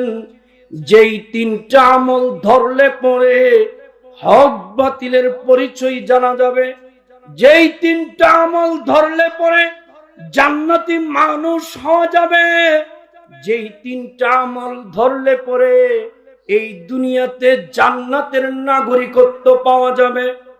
মুসলমান ভাইরারে আমার, সেই 3 আমলের 1 নম্বর আমল হইল, যারা এই জবান দিয়া কলমা পড়েছি, এই জবানটা দিয়ে জীবনের সর্বপ্রথম মালিকের কালাম কোরআন শরীফের তেলাওয়াত বিশুদ্ধ করে শিক্ষা অর্জন করতে হবে। মুসলমান ভাইরারে আমার, যারা কোরআন তেলাওয়াত করতে পারি না, যারা এই কোরআন পড়তে জানি না, আপনারা কিন্তু হক বাতিলও চিনবেন না, জান্নাতি মানুষও হতে পারবেন না, ইনসানও দাবি করতে পারবেন না। কারণ ভাই, শিক্ষিত হওয়া এক জিনিস আর ইনসান হওয়া ভিন্ন জিনিস। বাংলাদেশের নাগরিকত্ব দাবি করতে গেলে বৈধ পদ্ধতিতে একটা আইডি কার্ড করতে হয়।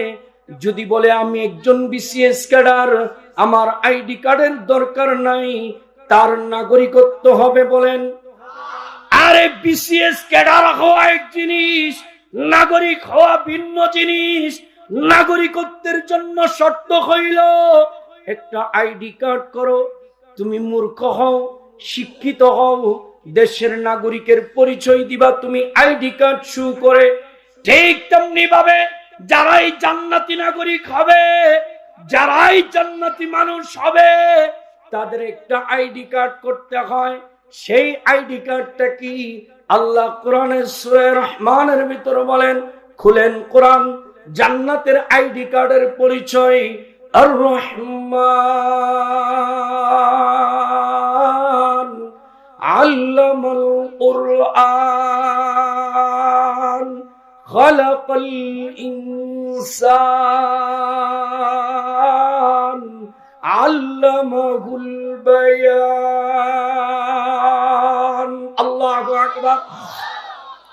মুসলমান ভাইরানে আমার, সূরা রহমানের ভিতর আল্লাহ রাব্বুল আলামিন বলেন, রহমান আল্লামাল কুরআন। কোরআন পড়তে পারো? যদি পড়তে পারো, জান্নাতের নাগরিকত্ব দিব, ইনসান বলে স্বীকৃতি দিব। খালাকাল ইনসান। যদি কোরআন পড়তে না পারো, দুনিয়াতে নিজেকে মানুষ দাবি করতে পারবা, মাস্টার, শিক্ষিত, এলিট পারসন দাবি করবা, কিন্তু ইনসান দাবি করতে পারবা না। কারণ কোরআন যারা পড়তে পারে না তারা মানুষ, ইনসান না। মুসলমান ভাইরারে আমার, ইনসান এক জিনিস, মানুষ ভিন্ন জিনিস। মানুষ হইতে গেলে কোনো শর্ত মানতে হয় না, ইনসান হইতে গেলে কোরআন পড়তে হয়। এই সমাজের ভিতরে, এই শহরের ভিতরে, এই নগরীর ভিতরে কত শিক্ষিত নওজোয়ান আছে যারা কোরআন পড়তে পারে না, কিন্তু উচ্চ শিক্ষিত, ঠিক কি ঠিক না? সেই মানুষগুলো কি ইনসান? সম্মানিত উপস্থিতি, ইনসান কাকে বলে আর শিক্ষিত কাকে বলে, মানুষ কাকে বলে, এই বিষয়টা একটু উদাহরণ দিয়ে বোঝাইতে চাই, শুনবেন। ইনসান কি, মানুষ কি, শিক্ষিত কি, ইনসানের ডেফিনেশন কি? এদিকে তাকান, এদিক ওদিক তাকায় থাকবে না। ক্লাস, ঠিক আছে? ক্লাস একটা বিষয় হারাইলে আর বুঝবেন না, পরে কোন যে ভালো লাগতেছে না, তো কথা বুঝেন নাই? সম্মানিত উপস্থিতি, ইনসান কি, মানুষ কি, একটা ভেজাল লাগছে না? পরের দিন যদি বলে বক্তা কি আনছস, আমরা তো মানুষ, ইনসানই কইল না, ঘটনা কি? এটা একটা ভেজাল না? ইনসান বলা হয় 3.5 হাত দেহের ভিতরে নবীজির শিক্ষার দীক্ষা দিয়া যদি এই দেহটাকে সুন্নতের রঙে রঙিন করতে পারে, তাহলে তাকে ইনসান, নববী আখলাকের মানুষ বলা হয়। আর ইনসান ততক্ষণ পর্যন্ত হতে পারবে না যতক্ষণ পর্যন্ত কোরআন না শিখবে। কোরআনের ভিতরেই সুন্নত আর নবীজির শিক্ষার দীক্ষার বর্ণনা আছে, ঠিক? সম্মানিত উপস্থিতি, এটা আমি আরো একটু খোলাসা করে বুঝাই যে ইনসান কেন না শিক্ষিত হওয়ার পরেও। আমি আল্লাহর ঘর জিয়ারতে যাব, তো এয়ারপোর্টে আমার স্মার্ট একটা যুবক, ও দাঁড়িয়ে দাঁড়িয়ে প্রস্রাব করতেছে। তো আমি ওরে ডাকলাম, ডেকে জিজ্ঞেস করলাম তোমার নামটা কি? তো নামটা বললো আমার নাম ইব্রাহিম। নামটা তো তোমার অত্যন্ত চমৎকার, পয়গম্বরের নামে নাম। তো তুমি দাঁড়ায় আসছে নাইলা কেন? দাঁড়ায় প্রস্রাব করলা কেন? বসার ব্যবস্থা তো আছে। সে আমার উত্তরটা কি দিছে জানেন? আমার কয়, হুজুর আপনি কোন দেশে থাকেন? এই দেশেই তো। কোথায়? আপনি কি কিছু বুঝেন না? গোটা পৃথিবীতে ডিজিটাল হচ্ছে এই দেশ, এই দাঁড়িয়ে প্রস্রাব করা, এটা this is the modern culture. এই কারণেই তো শাহজালাল এয়ারপোর্টে দাঁড়িয়ে প্রস্রাবখানা বেশি, বসার ব্যবস্থা একটা। এটা সভ্যতা, এটা আধুনিকতা। দেখেন না হোটেল রেস্টুরেন্টে দাঁড়িয়ে প্রস্রাবের ব্যবস্থা বেশি। আপনারা মফিজের জন্য কয়টা খায় বসা? হ্যাঁ আমারে কয়। আমি বললাম ওয়েল, কি পড়ো? ইকোনমিক্স। ওয়েলকাম। তুমি ঢাকা ইউনিভার্সিটিতে ইকোনমিক্সে পড়তেছো। দাঁড়িয়ে প্রস্রাব করা যদি আধুনিকতার মডার্ন সভ্যতা হয়, তাহলে আমাদের দেশের গরু ছাগলগুলি তো জন্মের শুরুতেই দাঁড়ায় প্রস্রাব করে। ওরা কিরকম মডার্ন তাহলে? সম্মানিত উপস্থিতি, অভিভাবক, বাবা মা, শিক্ষিত নওজোয়ান তরুণ বন্ধু আমার স্মার্ট যুবক, ভালো করে শুনো। দাঁড়িয়ে প্রস্রাব করা গরুর কালচার, গরুর সভ্যতা। আর বসে প্রস্রাব করা নবীর কালচার, নবীর সভ্যতা। আল্লাহ বলেন ইকোনমিক্সের স্টুডেন্ট হতে পারো, ডাক্তার হতে পারো, ইঞ্জিনিয়ার হতে পারো, এলিট পার্সন হতে পারো, বসে যতদিন ইনসানের কায়দায়, নবী তরিকায় প্রস্রাব না করবা, ততদিন নিজেকে শিক্ষিত দাবি করতে পারবা, মানুষ দাবি করতে পারবা, ইনসান দাবি করতে পারবা না। কথা বুঝছেন? ইনসান কারে কয়, মানুষ কারে কয়? এই ছেলেটা কি শিক্ষার কারণে অমানুষ হইল নাকি দীক্ষার কারণে? দীক্ষাটা কি? গরুর সাথে মিলছে, বসে করলে নবীর সাথে মিলতো। সম্মানিত উপস্থিতি, আরেকটু বলবো, আপনারা উঠাউঠি করবেন না, এদিকে তাকান। সম্মানিত উপস্থিতি, আমগর দেশে আরো কিছু সাহেব বাবু আছে, কোটটাই সাফারি পরা দেখবেন, মালটাল ভালো কামায়, ভাবি অন্যরকম। চায়ের দোকানে বসা, রেস্টুরেন্টে বসা, ডান হাতে সিগারেট, বাম হাতে চা আছে, এরকম। তো এরা যখন এটা খায়, এলাকার ময়মুরব্বীরা বলে যে বাজান, তবলিগ শিখছিলাম, নবীর সুন্নত ডান হাত দিয়ে খাওয়া। তো এই ওভার স্মার্ট ছেলেগুলো কি বলে জানেন? কেন? সৃষ্টিকর্তাই তো দুটো হাত দিয়েছে, একটা দিয়ে খেলেই তো হলো, বলে কিনা? কি সুন্দর ভাষাটা! তা আমিও বলি সৃষ্টিকর্তা তো দুটো হাতের ব্যবহার পদ্ধতিও বলে দিয়েছেন, উনিও তো মুখ দিয়েছেন দুইটা, একটা হলো উপরের দিক দিয়া, এটা হলো খাওয়ার জন্য, আরেকটা নিচ দিয়া সারার জন্য। তো নিচের মুখে সিগারেটটা ধরা, জোরে কর। সম্মানিত উপস্থিতি, সভ্যতার ডেফিনেশন কি দিবা? আমার সমাজে এইরকম হাজারো মানুষ টাকা চিনে, শিক্ষা চিনে, মর্যাদা চিনে, ডান আর বামের তফাৎটা করতে পারে না, কপাল পোড়া। সেও যদি হয় মানুষ, সেও যদি হয় ইনসান, তাহলে সভ্যতা অসভ্যতার ডেফিনেশন ব্যাখ্যা আপনি কি দিবেন? দেন আমারে। আছে আরেকটু বলবো, আমগর দেশে আরো কিছু পাবলিক দেখবেন, যুবকরা রাগ করবা, তোমরা আমার কলিজার টুকরা দোস্ত, জিগরি দোস্ত, রাগ করো না। কিছু যুবক আছে আইফোন লইয়া পালসার হাঁকায়, ওর ভাবি অন্যরকম, কালো চশমা টশমা হাঁকায় যায় মসজিদের সামনে দিয়া, বাপ থাকলেও হুজুর ঘরে ইজ্জত দেয়, তো সালাম কালাম দিয়ে যায়।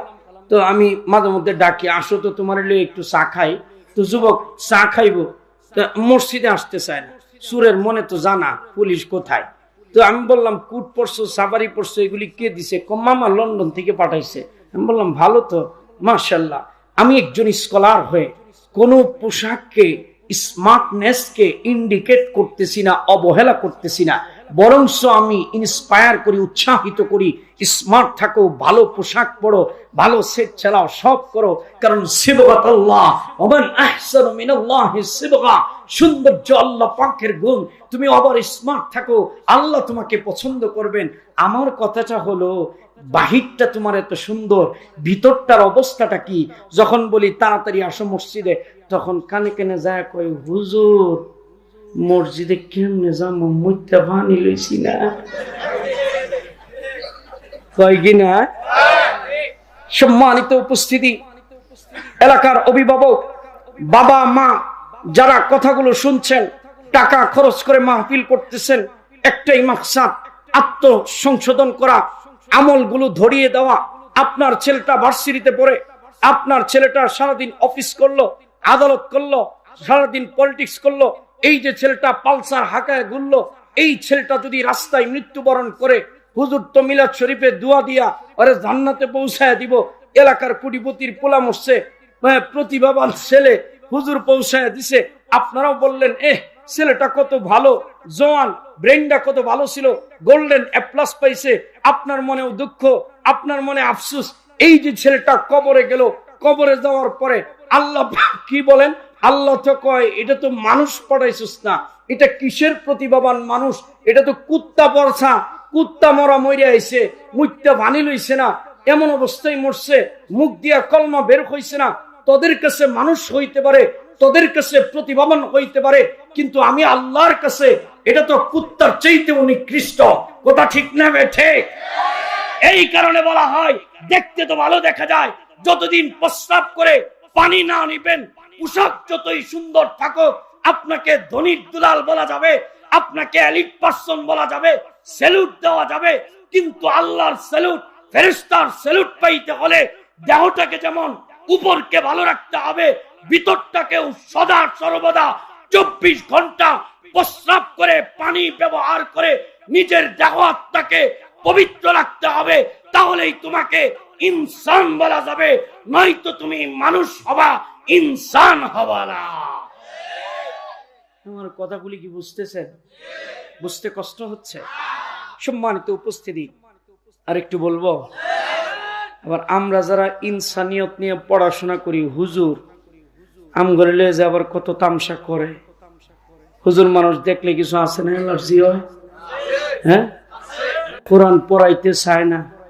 আমি কিন্তু কোরআনের প্রথম আমলের ব্যাখ্যার ভিতরে আছি, পরে গুছায়া শিরোনামে নিয়ে যাব, ভয় পেন না। এলু পাথারি একটা কথাও বলি না, ক্লাস ক্লাস। সম্মানিত উপস্থিতি, আমরা যারা কোরআন পড়ি, হুজুররা, বাংলাদেশে এখন অনেক মানুষ আছে, এলাকার মা বোনেরা শুনতেছেন, অভিভাবক গার্ডিয়ান বৃন্দ আপনারা শুনতেছেন, আপনাদের ছেলে মেয়েদেরকে আপনারা ডাক্তার বানান, ইঞ্জিনিয়ার বানান, এতে আমার কোনো নিষেধ নাই, বরংস আমি আপনাদেরকে ওয়েলকাম জানাই, এগুলো প্রয়োজন। কিন্তু একজন মুসলিম অভিভাবক বাবার মায়ের প্রথম কাজ হলো ছেলেটাকে কোরআন শিক্ষা দেওয়া। কোরআন না শিক্ষা দিলে তার ভিতরে দীক্ষা আসবে না, উচ্চ শিক্ষিত হবে কিন্তু চরিত্রে অমানুষ থাকবে। এই কারণে কোরআনকে শিখাইতে হয়। আর কোরআন এমন একটা বিদ্যা, এই বিদ্যাটা যদি কেউ ক্রস থাকে তাহলে জিন্দিগির শেষে একটা মায়ের আছে। মায়েরটা কি বলবো? আল্লাহর মায়ের কোন রাইতে? শেষ রাইতে। জোরে কোন কোন রাইতে? খারাপ লাগতেছে? শেষ রাইতের মাইরটা বলি। বাংলাদেশে একজন ধনাঢ্য ব্যক্তি, সে তার পোলারে পাঠাইছে লন্ডন অক্সফোর্ড ইউনিভার্সিটিতে পড়াশোনা করাইতে। আনপোলা অক্সফোর্ড ইউনিভার্সিটিতে পড়াশোনা করে আইসা খাল পাড়ি দিয়া বাড়িতে যাবে, তো নৌকায় উঠা মাঝির লগে হে কটকামি করে, মাঝির সাথে দুষ্টামি করে, ফাইজলামি করে। কিরে মাঝি, কয় বছর ধরে মাঝিগিরি করস? মাঝি কই 50 বছর। আচ্ছা ভালো কথা, বলতো দেখি মাঝি, চন্দ্রগ্রহণ সূর্য গ্রহণ কেন হয়? মাঝি কয়, আমি চালাই বইডা, তুই আমার এটা বিজ্ঞানের চন্দ্রবিদ্যা ধরস কে? এখন যুবক কয়, মাঝি রে তোর জীবনটা তো বেকার। মা বোনেরা, যুবক যুবতীরা, ইউনিভার্সিটির স্টুডেন্ট, আমার এই কথাটা একটু ভালো করে শুনো, যারা কোরআন পড়ো নাই। এখন কিছুক্ষণ পরে যুবক মাঝিরে কয়, আচ্ছা মাঝি বলতো দেখি নদীতে জোয়ার বাড়া কেন হয়? মাঝি কয়, বাজান রে আমি তো জানি না জোয়ার বাড়া কেন হয়, তবে জোয়ার আসলে বইটা কেমনে ধরতে হয় হেই আমি ভালো করে জানি। মাঝি কিছুই জানে না। যুবক, তুই তো আস্তে একটা মূর্খ, জীবনটা শেষ করছস। এখন কিছুক্ষণ পরে কয়, আচ্ছা মাঝি, যেই জাতি ইতিহাস জানে না ওই জাতি বিশ্বের দরবারে মাথা উঁচু করে দাঁড়াতে পারে না। বল দেখি মাঝি, ইতিহাস কাকে বলে? মাঝি কয়, খোদা খোদা, এই নদীতে অত বছর ধরে নৌকা চালাই, কত হাঁস দেখলাম, রাজা হাঁস, বালি হাঁস, পাতি হাঁস, তোর ইতিহাস তো দেখলাম না। যুবক কয়, ইতিহাস? মাঝি কয়, রাজা হাঁস। যুবকের উঠছেনি রাগ। কিছু সাংবাদিক আছে, কিছু শিক্ষিত আছে, আমরা হুজুরের সামনে খুব ইংরেজিতে কটকামি করে। আমরা জাতীয় সঙ্গীত না জানলে কয় হুজুররা কমন সেন্স নাই, কি বলে বেসিক নলেজ নাই। আমরা রবি ঠাকুরের সঙ্গীত জানি না, এতে আমগর ইজ্জত যায়। হেরা যে সূরা ফাতিহা জানে না, মুসলমানের বাচ্চা হইয়া, এটাতে আগর ইজ্জত যায় না। কি বলবো, দুঃখের কথা। তারপরেও ইংরেজি তো যুবকরা জানো। যুবক তোমরা কিন্তু আমার জিগরি দোস্ত, মাইন্ড করো না। তোমরা তো ইংরেজি জানো, বইয়ের ইংরেজি জানো না, খালি জানো প্রেম করার ইংরেজি। বইয়ের ইংরেজি জানলে আজ থেকে 3 বছর আগে ঢাকা ইউনিভার্সিটিতে একটাও ইংরেজিতে ফার্স্ট মার্ক পাই নাই। কিন্তু কথা কইলে মনে হয় যেন কি উচ্চ শিক্ষিত, খালি শিখছে মাইয়া পটানোর ইংরেজি। কথায় কয়েকটা আর্জেদের, কথায় কথায় so, but, thanks, well, hello, man, I king, thanks. কারণ এটি শুনলে মাইয়ারা অস্থির হয়, ঠিক না বে? ঠিক। প্রেম করার অস্ত্র হয়েছে 3টা, ইংরেজিতে কথা শিখো, একটা আইফোন আর একটা পালসার হুন্ডা। মাইয়ার মাথা খারাপ, ঠিক না বে? ঠিক। জাগাবে জায়গায় ইংরেজি কইলে কি বলবো, একটা ঘটনা মনে হয়ে গেছে। এই বুইরা নৌকা চালা হেল লগে ইংরেজিতে কটকামি করো কে?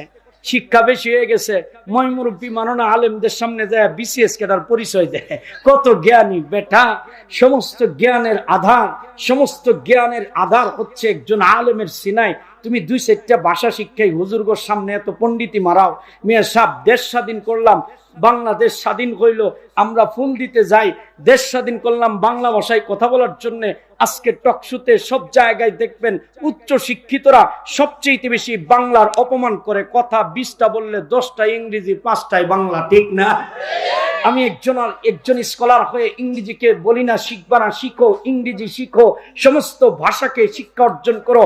কিন্তু তোমার মায়ের ভাষা, সালাম, রফিক, জব্বারের রক্তের বিনিময়ে অর্জিত যেই ভাষা, সেই প্রাণের ভাষাকে বেশি ঠুটস্থ করো, কণ্ঠস্থ করো, মানুষের সামনে বলতে শিখো। এটা ঈমানের একটা শিক্ষা। আমার সাল্লাল্লাহু বির রাসূলিন ইল্লা বিলিসানি কওমি, নিজ মাতৃভাষায় কথায় দক্ষতা অর্জন করা প্রত্যেকটা নবীর বৈশিষ্ট্য ছিল। এটা আল্লাহ পাকের কুদরত। আল্লাহু আকবার। কিন্তু ভুল দেয় হেনো যায় ইংরেজি, হেনো যায় ইংরেজি। জায়গা জায়গা ইংরেজি কইলে কি? আমি একটা ঘটনা মনে হয়ে গেছে, বলবো। বাসে উঠছি, তোর লেডিস, হ্যাঁ, ইংরেজিতে কন্ট্রাক্টরে ডাকে, এক্সকিউজ মি ভাইয়া, আচ্ছা আপনারাই বলেন, একটা কন্ট্রাক্টর সে এক্সকিউজ মির অর্থ বুঝলে কি 14 জনের গোতা খায়া বাড়া কাটার চাকরি লয়? বাড়া কাটা কিরকম কঠিন কাজ।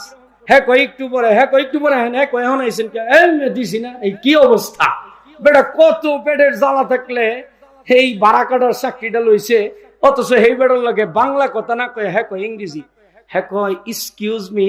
আর একটা বৃদ্ধ বয়মেনসিনের বুড়া আছেন, এই উত্তরা দিয়ে আসতেছিলাম, এই বুড়া হাসতে হাসতে ভাঙ্গা মরতেছে। আমি বললাম মুরব্বী হাসছেন না, আমি সাদা হুজুর, এরা খুব তেন্দর, কই বুঝে আমি ইফটিজিং করছি, দিয়ে দিব মামলা, বেজাল আছে, এমনি ভয় পাই, কারণ চাইরো নারীর ক্ষমতায় ঠিক না, ভয়ে চলতে হয় না, খুব ভয় লাগে। তো মুরব্বী খালি ঠেললে হাসে। আমি কই হাসছেন না, জানেন ও কি কয়? বুঝছি ও কি কয়। আমি কই কি কয়? এক্সকিউজ মির অর্থ আপনি বুঝছেন? মুরব্বী কয় আমি বাজান ভালো করে বুঝি, এই মেয়ে লোকটা গাড়ির ভিতরে কিসমিস খুঁজতেছে। দেখবেন কারবার, কই এক্সকিউজ মি আর কই কিসমিস। মাইয়ারা ডাক দিয়া কয়, এই ছেড়ি তুই গাড়ির ভিতরে তুই কিসমিস খুঁজস কে, পাগল কোথাকার। মাইয়া কয় আমি কি এক্সকিউজ মি, এই বুইরা কিসমিসের কথা কয় কে? কারণ বুড়া তো বেটা কিছু জানে না, তুমি অত ইংরেজি কও কে, কটকামি করো কে, তুমি বাংলা কও, ভাই আমার অমুক স্টেশনে নামাও। বাংলা কইলে যুবকরা ছায়া দেখবো না, এটা বাংলা জিনিস। আর যদি কই এক্সকিউজ মি 2-4টা কয়, যুবকরা কব সুইট একটা জিনিস হয়েছে, দেখছো কত স্মার্ট। ঠিক না ভাই? ঠিক। কোন কারণে ইংরেজি বলো এটা আমরা ভালো করে জানি, লেখাপড়ায় তোমরা রেজাল্টে জিরো, কথা একবারে ইংরেজিতে হিরো, কথা ঠিক না ভাই? ঠিক।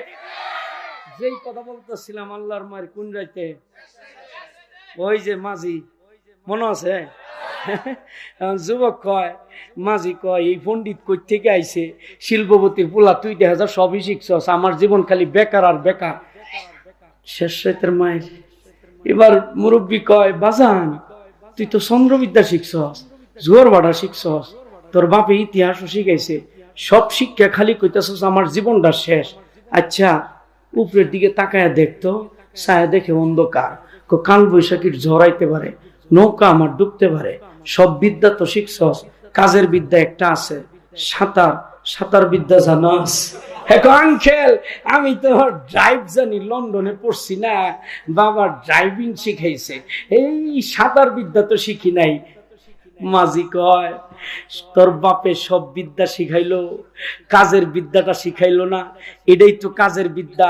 নৌকা ডুবলে তুই ইতিহাস, চন্দ্রবিদ্যা, ইঞ্জিনিয়ারিং বিদ্যা সব লইয়া পানি খাইতে খাইতে নিজ বাজা। আর আমি মাঝি তো জীবনে কিছুই শিখলাম না, শিখছি নদী পারাপারের বিদ্যা, সাঁতার। নৌকা যদি পাড়ি দিতে হয়, নদী সাতটায়া পাড়ি দিয়া আমি আমার জীবনটা বাঁচাইতে পারলাম। আর তুই সব শিক্ষা এক বিদ্যায় ক্রস থাকার কারণে তো 16 আনা জিন্দিগি বেকার। এইবার যুবক তুই উত্তর দে, কাজের বিদ্যা কেডা শিখছে, কোনটা কাজের মানুষ আর কোনটা অকাজের মানুষ, তুই জবাব দে। ঠিক না বে? ঠিক। ঠিক তেমনি ভাবে যারা ডাক্তারি শিখেছো, যারা ইঞ্জিনিয়ারিং পড়েছো, যারা মাস্টার হয়েছো, যারা বিসিএস ক্যাডার হয়েছো, মরণ হয়ে যাবে, ডাক্তারি চলবে না, ইঞ্জিনিয়ারিং চলবে না, বিসিএস ক্যাডার চলবে না, মাস্টারি চলবে না। আর যাদেরকে নিয়ে অবহেলা করো, যাদেরকে নিয়ে ক্রিটিসাইজ করো, সেই উলামায়ে কেরাম, আমরা যেই বিদ্যা শিখেছি আমরা কিছুই জানি না, এমন একটা বিদ্যা শিখেছি যেই বিদ্যার কারণে ঘন্টাকে ঘন্টা দুনিয়াতেও সম্মান, আখিরাতেও সম্মান। যেই বিদ্যা দুনিয়াতেও চলে, কবরেও চলে, হাসরেও চলে, পুলসিরাতেও চলে, জান্নাতেও চলে, আল্লাহর কাছেও চলে। সেই বিদ্যা হচ্ছে একমাত্র আল্লাহর কোরআন।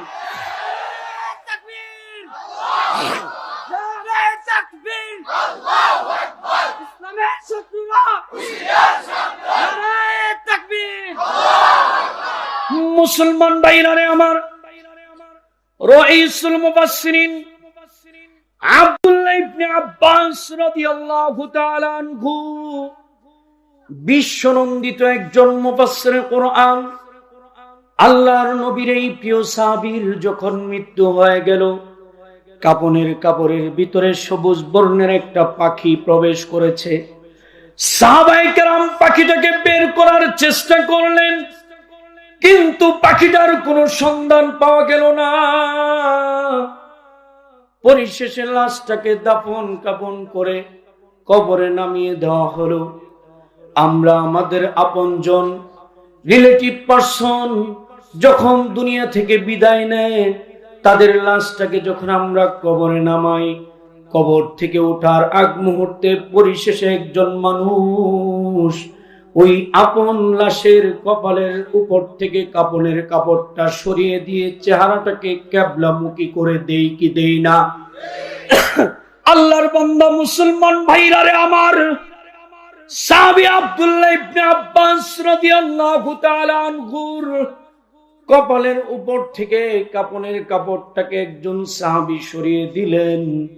আর কাপনের কাপড় সরিয়ে দেওয়ার সাথে সাথে ওই প্রবেশ করা সবুজ বর্ণের পাখিটা কপালের উপরে ফাল দিয়ে চড়ে বসেছে।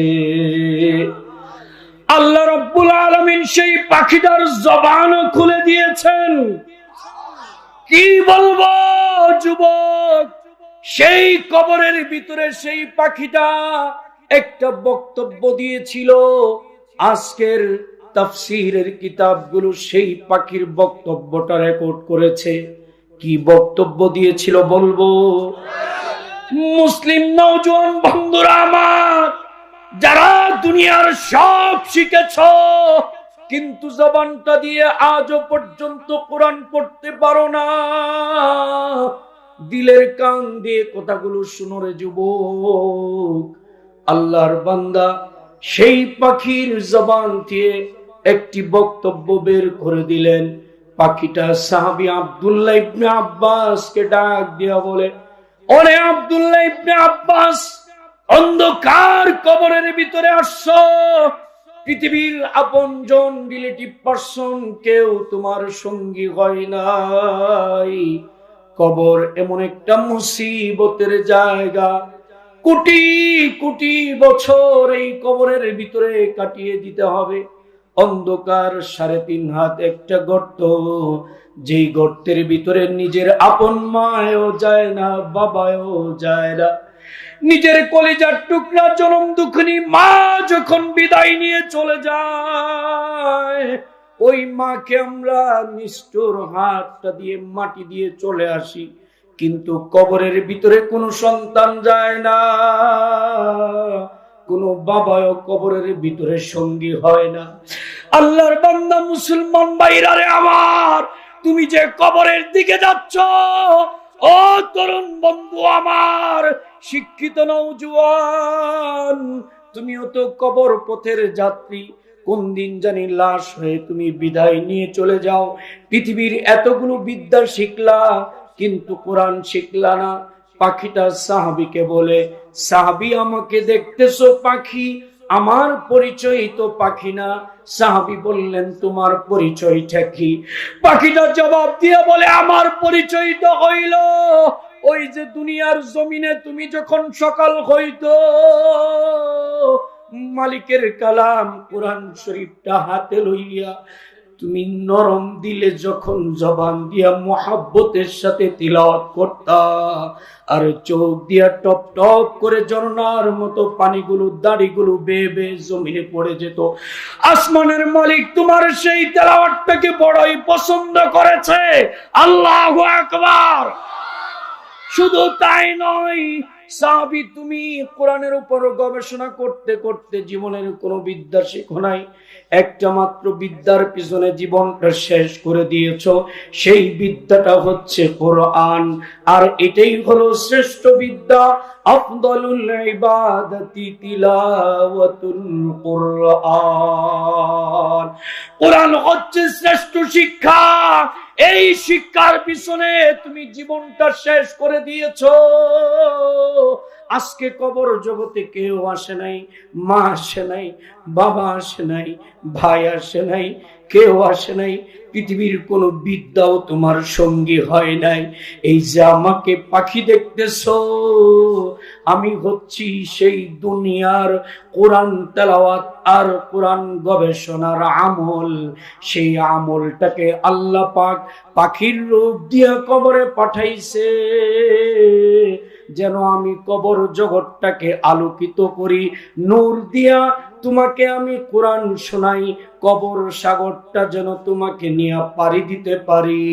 এই কবরে তোমার বন্ধু হয়ে থাকার জন্য আল্লাহ আমাকে পাখি বানায়া পাঠাইছে।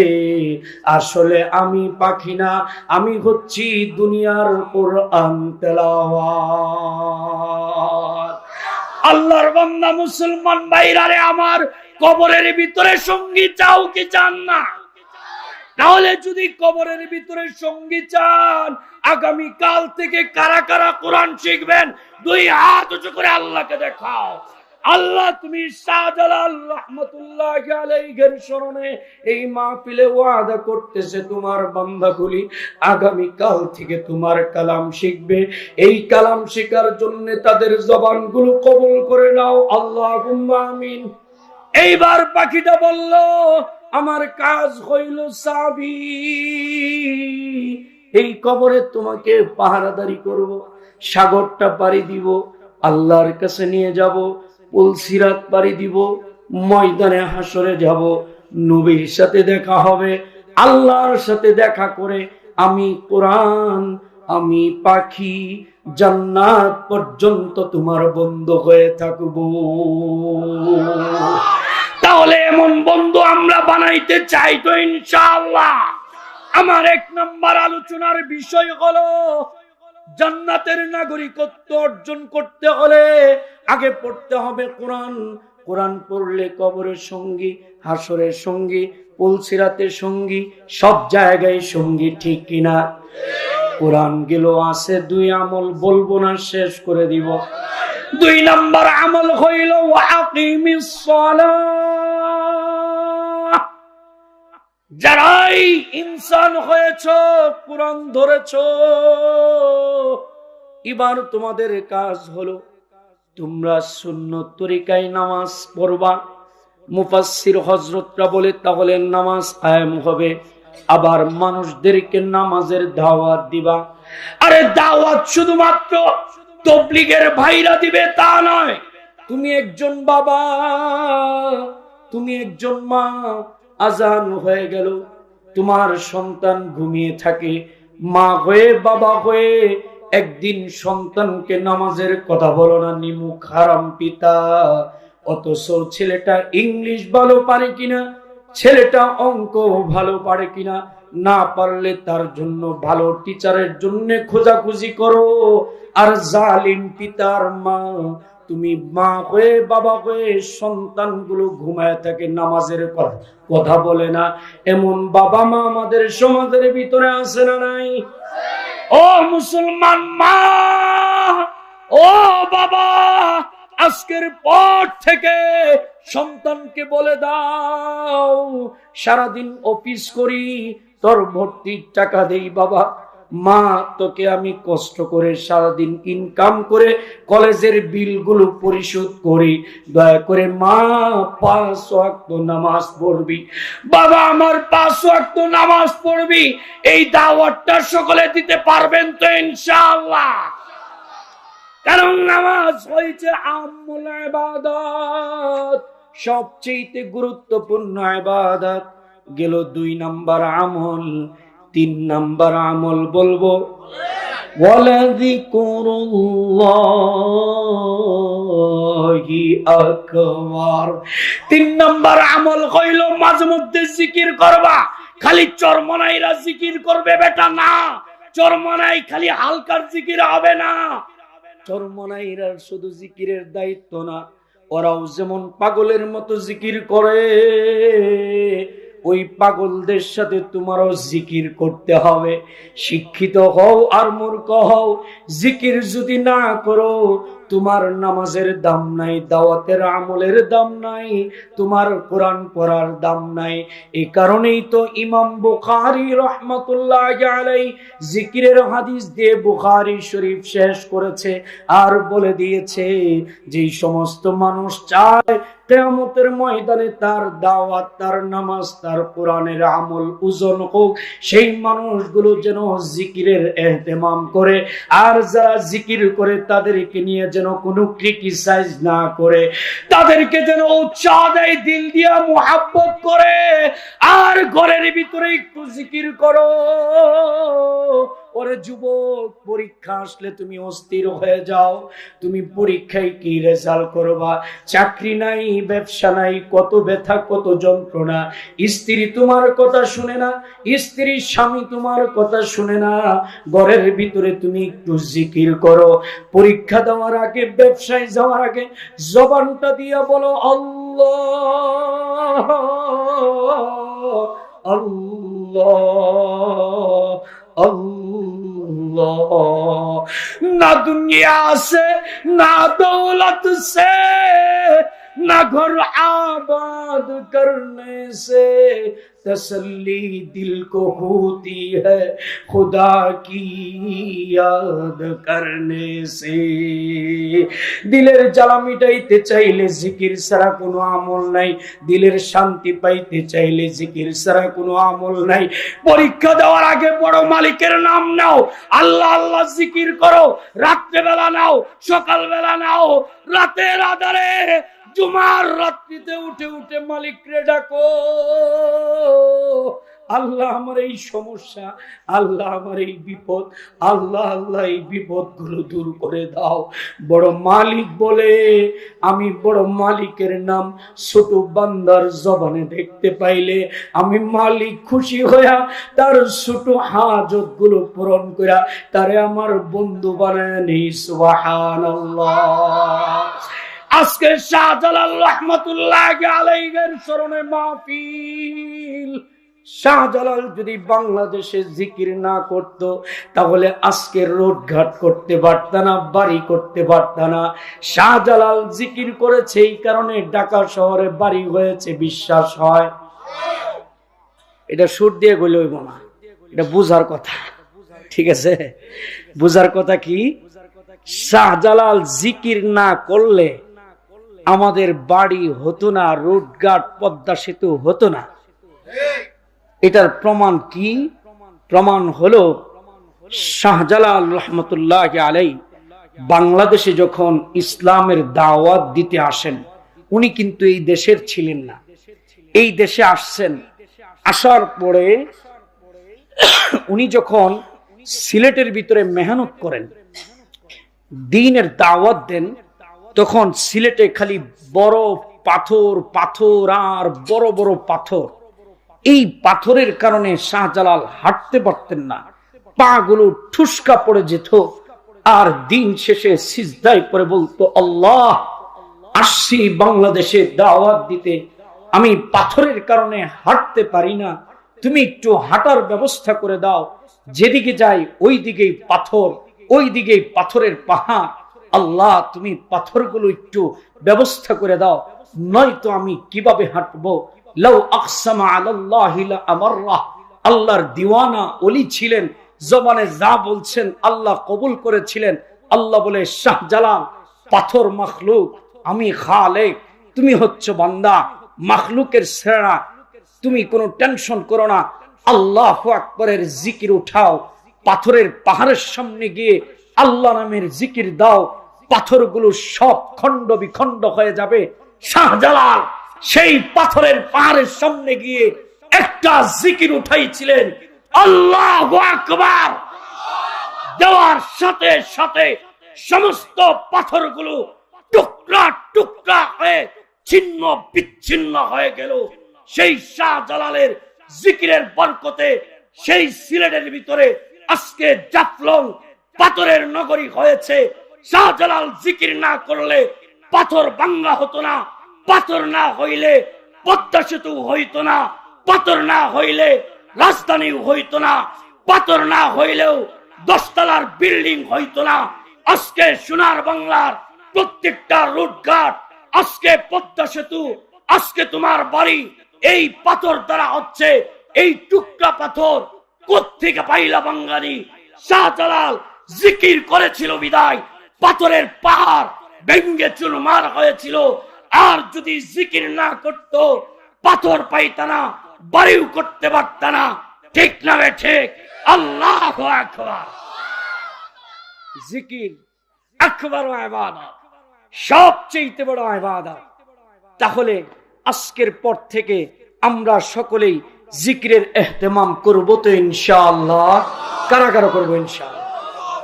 আল্লাহ তুমি এই পাগলগুলো, এই দেওয়ানাগুলোর হাতগুলিকে কবুল করে নাও। আমি গোলাম মুসাফির ওয়াদা করতেছি জুমার রাত্রিতে শাহজালালের স্মরণে মাহফিল, শাহজালালের মতো জিকির যেন যুবকগুলো করতে পারে, বুড়াগুলো করতে পারে, মায়েরা করতে পারে, তরুণরা করতে পারে, শিশুরা করতে পারে। আল্লাহু আকবার। আল্লাহ তুমি কবুল করো। আলোচনার বিষয়বস্তু ছিল তিনটা: কোরআন, নামাজ, জিকির। ক্লাস বুঝেছেন? বুঝছেন? আগামীকাল জিজ্ঞেস করলে বলতে পারবেন কি ক্লাস করাইছি? বলেন। কোরআন, নামাজ, জিকির। এই তিনটা আমল ধরলে কি হবে? জান্নাতি মানুষ। কেন? আল্লাহ বলেন কোরআন হচ্ছে শ্রেষ্ঠ, নামাজ হচ্ছে আহাম্মুল গুরুত্বপূর্ণ, আকবার, জিকির হচ্ছে সবচেয়ে বড়। যে তোর দেহের ভিতরে শ্রেষ্ঠ আফদল কোরআনও পাইলাম, তোর দেহের ভিতরে গুরুত্বপূর্ণ নামাজও পাইলাম, তোর দেহের ভিতরে আকবার বড় জিকিরও পাইলাম। বাহ বাহ, মাশাআল্লাহ, আহলান সাহলান। তোর লাশ কবরে আনা দেরি হবে, আমার জান্নাতের শান্তি তোকে স্বাগত জানানোর জন্য বসে রইছে। লাশ রাখা হবে জান্নাতের সাথে, কবরটার কানেকশন হয়ে যাবে। সুবহানাল্লাহ। আল্লাহু ইয়ালামু মা তাসনাউন। আলাইকুম বিমুজালাসাতিল উলামা। হাদিস তিলাওয়াত করেছি। এই তিন আমল আমরা শিখব গিয়ে উলামাদের মজলিসে। বুঝছেন? আলোচনা মনে থাকবে? বলবেন না তো কেউ? হ্যাঁ, শাহজালালের স্মরণে মাহফিল, ওনারও একটা ব্যাখ্যা দিয়ে দিলাম। উনার সেই আল্লাহ নামের আওয়াজটাতেই আজকে সিলেটের নাম। সিলেট শব্দটা বাংলাও না, বলতে পারবেন? হ্যাঁ, বিসিএস কেডা অনার্স করছে বাংলায়, কও দেখি কেমন শিক্ষা আছে। সিলেট শব্দ কি ইংরেজি? এটা বাংলাও না, ইংলিশও না, ফার্সিও না, এটা একটা উর্দু গাইয়া ভাষা। শাহজালাল রহমতুল্লাহ আলাইহির ভাষা ছিল, আল্লাহ কবুল করছে। উনি বলছিল পাথরের সামনে যায় আল্লাহু আকবার, সেল হট। সেল মানে পাথর, হট মানে সরে যা। আল্লাহু আকবার। সেই সেল হট থেকেই সিলেট, সেই সেল হট থেকে কি সিলেট। কোন বাপের বেটা শিক্ষিত থাকলে বইলা যাও সিলেট নাম কে করছে, আর না হলে এটা মাইনা নিও। কথা বুঝে আসছে? সম্মানিত উপস্থিতি, এবার 4 নাম্বার একটা কথা বলতে হয় মা বোনদের জন্য। বলবো, এদেরকে বলতে গেলে বহুত ভয় লাগে, কারণ চারোটাই আমরা নারী ক্ষমতায়, পুরুষ সব ডিলেট, একটা দুঃখ লয়ে মরে গেছে, ঠিক না? এখন এদেরকে সবসময় সম্মান দিয়ে কথা কম লাগে। নারীদেরকে একটা ধরতে হবে বোরকা, ঠিক? বোরকা এখন মেয়েরা পড়তে চায় না। শহর নগরী তরুণী বোনেরা আমার, যারা তোমরা কথাগুলো শুনতেছ, একটু দয়া করে মুসলমানের ঘরের মেয়ে হইয়া বোরকাটা পরো। আর যারা বাবা আপনারা এখানে আসছেন, দয়া করে মেয়েটাকে বোরকা দিবেন। যুবকরা আবার মনে মনে কষ্ট, যে হুজুর কি যে কন, 3-4 বছর প্রেম করিয়া কষ্ট করে এটারে আনছি, খালি আমি একাই চায় দেখো, এলাকাবাসীরও তো হক আছে, ঠিক না? এর লেগে যুবকরা মাঝে মধ্যে পালসারের পিছনে লয়ে ঘুরে, ঠিক না? আর আমগর কিছু আধুনিক এলিট পার্সন, শিক্ষিত শিল্পপতি আছে, ওনারা আবার কোন অনুষ্ঠানে, জন্মদিবস, বিয়ের দিবস গেলে দেখবেন সুন্দর করে পরিচয় করা। এই ফরিদ, দেখো তোমার ভাবি এসছে, পরিচয় হোক, আসসালামু আলাইকুম, কেমন আছো তুমি? কি সভ্যতা, কত সভ্য, কত সভ্য। হ্যাঁ ভাবি ভালো আছি, হ্যাঁ ভালো করে পড়াশোনা করো। মানে মনে হয় যেন হেরা কি শান্তির নগরীতে আছে। নিজেরাই কালচার আবিষ্কার করে ফেলা। বেটা লজ্জা করে না? কয় টাকার মালিক তুমি? কয় টাকার মালিক? কয় বাড়ির মালিক মিয়া তুমি? টাকার কারণে, মালের কারণে, শিক্ষার কারণে ফাল দিতেছ। নবীর একটা সুন্নত, নবীর একটা ফরজ ব্যবস্থা, তোমার মেয়ে, তোমার স্ত্রীর গায়ে তুমি বুরকাটা উঠাইলা না, তুমি একটা কাপুরুষ, অথর্ব, অসভ্য সমাজের একটা টক্সিন বর্জ্য। কি বলবো, কেন? এরা তো আধুনিক মানুষ, আধুনিক ভাষায় বলতে হয়। এরা কেন টক্সিন, কেন বর্জ্য? তার কারণ হলো এই বুরকা না দেওয়ার কারণে একটা সায়েন্টিফিক ব্যাখ্যা আছে, অনেক বড় ক্ষতি হয়। মেয়েরা মারাত্মক ভাবে অসুস্থ হয়। কি হয়? অসুস্থ হয়। কেন অসুস্থ হয়? কারণ বুরকা ছাড়া যেই সমস্ত মেয়েরা যায়, এগোরে তাকায় কি হুজুররা দেখে? হ্যাঁ, মসজিদের ইমাম সাহেব যদি মেয়েদের দিকে তাকায় থাকে, পরের দিন এর পিছনে নামাজ পড়বেন। কিন্তু হুজুর, ইমাম সাহেবের চোখ বালা না, লুচ্চা হুজুর, মাইয়া গরমি চাইতে, ঠিক না বেঠি? বেটা চাকরি যাবো। হুজুর দেখলে একটা কথা আছেন, চোখ দিয়ে কোরআন দেখছে, মাইয়া দেখছে, একটু বরকত হইতো। হুজুররা তো দেখে না, ঠিক না?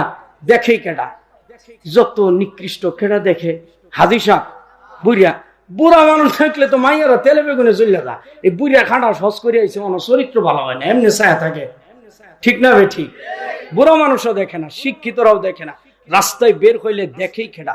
যত নিকৃষ্ট ছেলে পেলে গুলো আছে, যারা গান গায়, ফুর্তি করে, আড্ডাবাজি করে, ফালতু ফটকা নিকৃষ্ট রাস্তার ছেলে মেয়েগুলো মেয়েদের পেট পিঠ দেখে উল্লাস করে, রাস্তা দিয়া যায়, উল্লাস করে কি করে না? এই পেট পিঠ দেখে উল্লাস করার কারণে নজর লাগে। আর নজরের একটা প্রভাব আছে। গ্রাম দেশে লাউ, তারপরে বেগুন, এগুলি যেন ফসলের নজর না লাগে, এর লাগে পাতিলাটা নাই, মূর্তিটা নাই। নজরে মেয়ে খালি লাউ পচে, নজরে খালি ওই বেগুন পচে, নজরে মাইয়ার পেটও পচে, পিঠও পচে, ঠিক না বে ঠিক? সিজার কেন লাগে? মেয়েদের স্তন ক্যান্সার কেন? এত জরায়ু ক্যান্সার কেন? এত মাজা ব্যথা কেন? একটা মেয়ে পাওয়া যায় না অসুস্থতা ছাড়া। বাংলাদেশে পুরুষের চাইতে সবচেয়ে বেশি মেয়ে রোগী কেন? নজর মারছে। নজর দিয়া যেমনে করে ফল পচায়, এই পচা চোখ নজর তোমার পিঠের ভিতরেও পড়ছে। এই কারণে নজর পড়ার কারণে এখন মেয়ে লোকদের পেট থেকে সন্তান যেগুলি বের হয়, এরার মুখ দিয়ে কোরআনও বেরো না, মক্তবের আওয়াজও বেরো না, ইল্লাল্লাহ বের হয় না।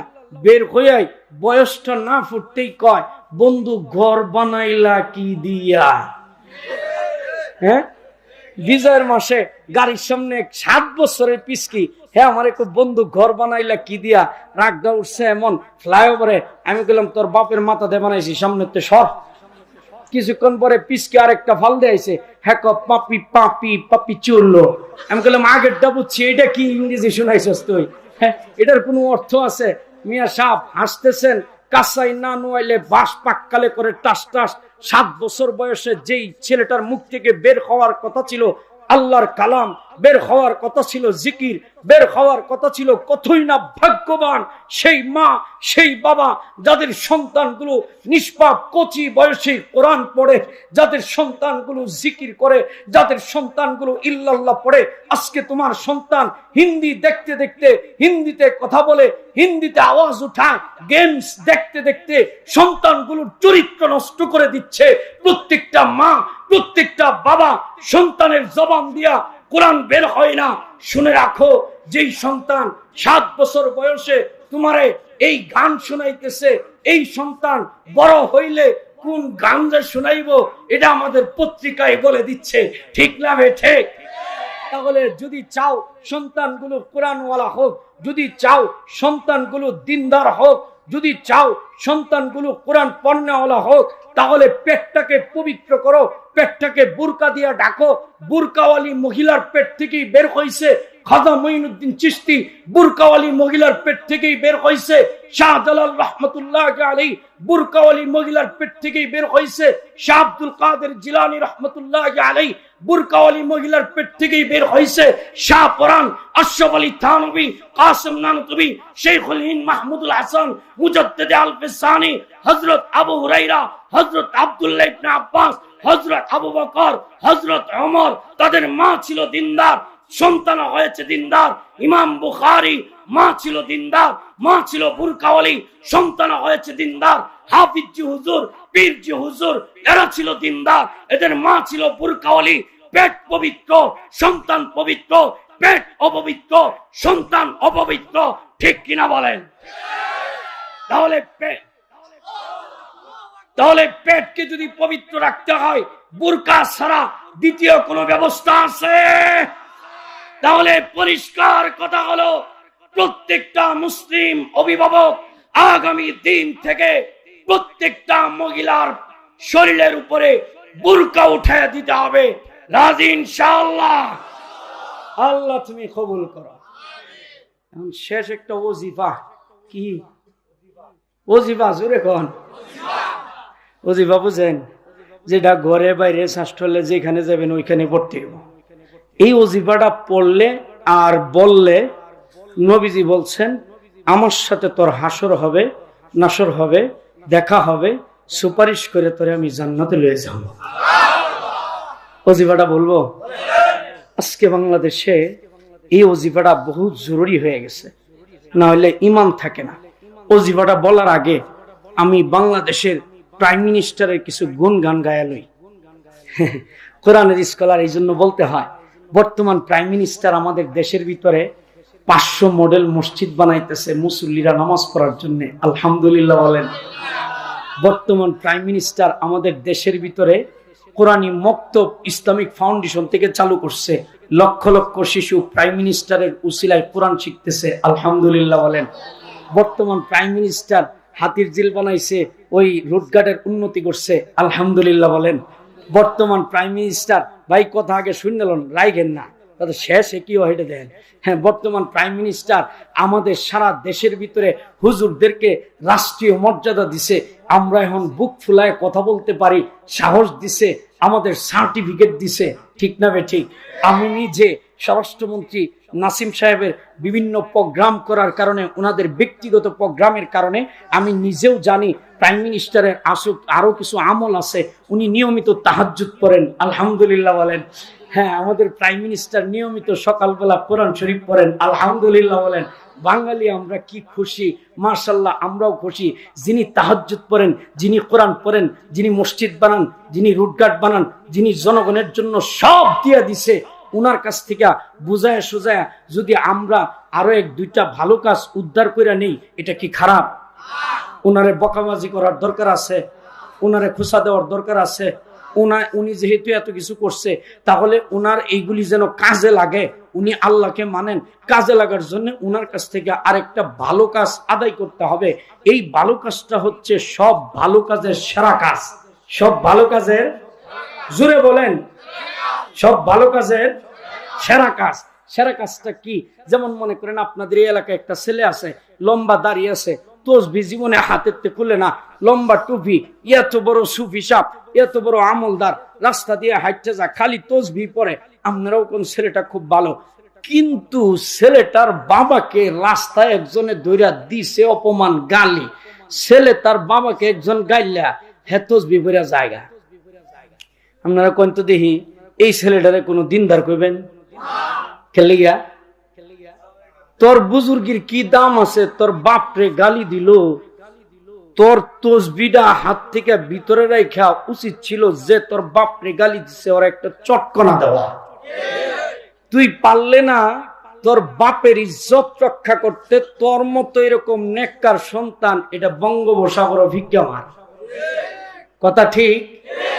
সম্মানিত উপস্থিতি, শাহজালাল সংগঠনের পক্ষ থেকে আপনার আমার সারা বাংলার ইমানদার তাওহীদি জনতার একটাই প্রাণের দাবি, যেই প্রাইম মিনিস্টার মসজিদ বানিয়েছে, আলেমদেরকে সম্মান দিয়েছে, বুঝতে হবে উনি আল্লাহ বিরু।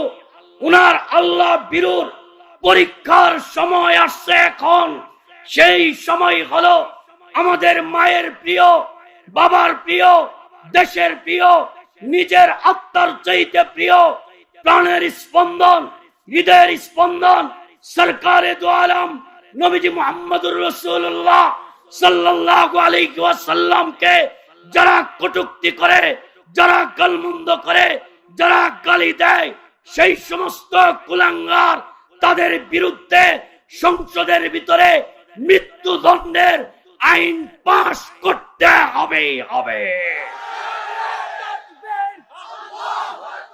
আর সেই আইন যদি আপনি পাশ করতে না পারেন, সেই আইন যদি আপনি ইজ্জত যদি পাশ করতে না পারেন, পরিষ্কার শুনে রাখেন, কিয়ামতের ময়দানে আল্লাহর কাছে যখন হাজির হবেন, আমরাও হব, আপনিও হবেন, সব রাজনৈতিক লিডাররাও থাকবে, একটাই কথা হবে নবীর সাথে। নবী বলবেন, বাংলার জনগণ, মিনিস্টার সামনে আসো, আলেমকে মর্যাদা দিলা, মসজিদ বানাইছো, মক্তব বানাইছো, জনগণকে সুবিধা করে রাস্তা বানাইছো, আমি নবীরে গালি দিছো, সেই বদমাইশের বিচার তুমি কি করেছিলা? জবাব দাও। কোন রাজনৈতিক বক্তব্য নয়, প্রাণের কথা আকলকে জিজ্ঞেস করো, রাজনীতি করো, ভালো কথা জিজ্ঞেস করো, নবীর সামনে কোন জবাব তোমার আছে কিনা? যদি জবাব না থাকে তাহলে পরিষ্কার বক্তব্য, অনতি বিলম্বে বাংলার সংসদে নবীর দুশমনদেরকে ফাঁসির আইন পাশ করতে হবে। এই প্রস্তাবে কারা কারা একমত? আল্লাহু আকবার বলো।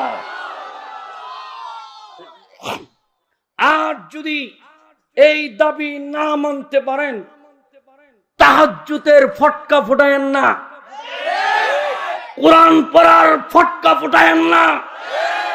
এই তাহাজ্জুদের দাম নাই, কোরআনের দাম নাই। তাহাজ্জুদ ওয়ালার সামনে যদি নবীকে গালি দেয় আর তাহাজ্জুদ ওয়ালি চুপ থাকবে, এই সমস্ত তাহাজ্জুদ, এই সমস্ত কোরআন পড়া, এই সমস্ত খেদমত বঙ্গোপসাগরে ফিক্কে মারো। তাই মাহফিলের শেষ পয়গাম, ঘরে বাইরে চাষতলে সব জায়গায় এক দাবি, এক আওয়াজ, নবীর দুশমন শাহজালালের বাংলায় দেখতে চাই না, দেখতে চাই না। মানবতার দুশমন শাহজালালের বাংলায় দেখতে চাই না। যুবক, যুবক, রক্তে যদি দেহের ভিতরে এক ফুটা রক্ত থাকে, যেই মালিক তোমাকে রক্ত দিয়েছে, সেই মালিকের দেওয়া রক্ত ফুটা মালিকের বন্ধুর ইজ্জতের জন্য যদি জমিনে জড়াইতে হয়, কারা কারা রক্ত দিতে রাজি?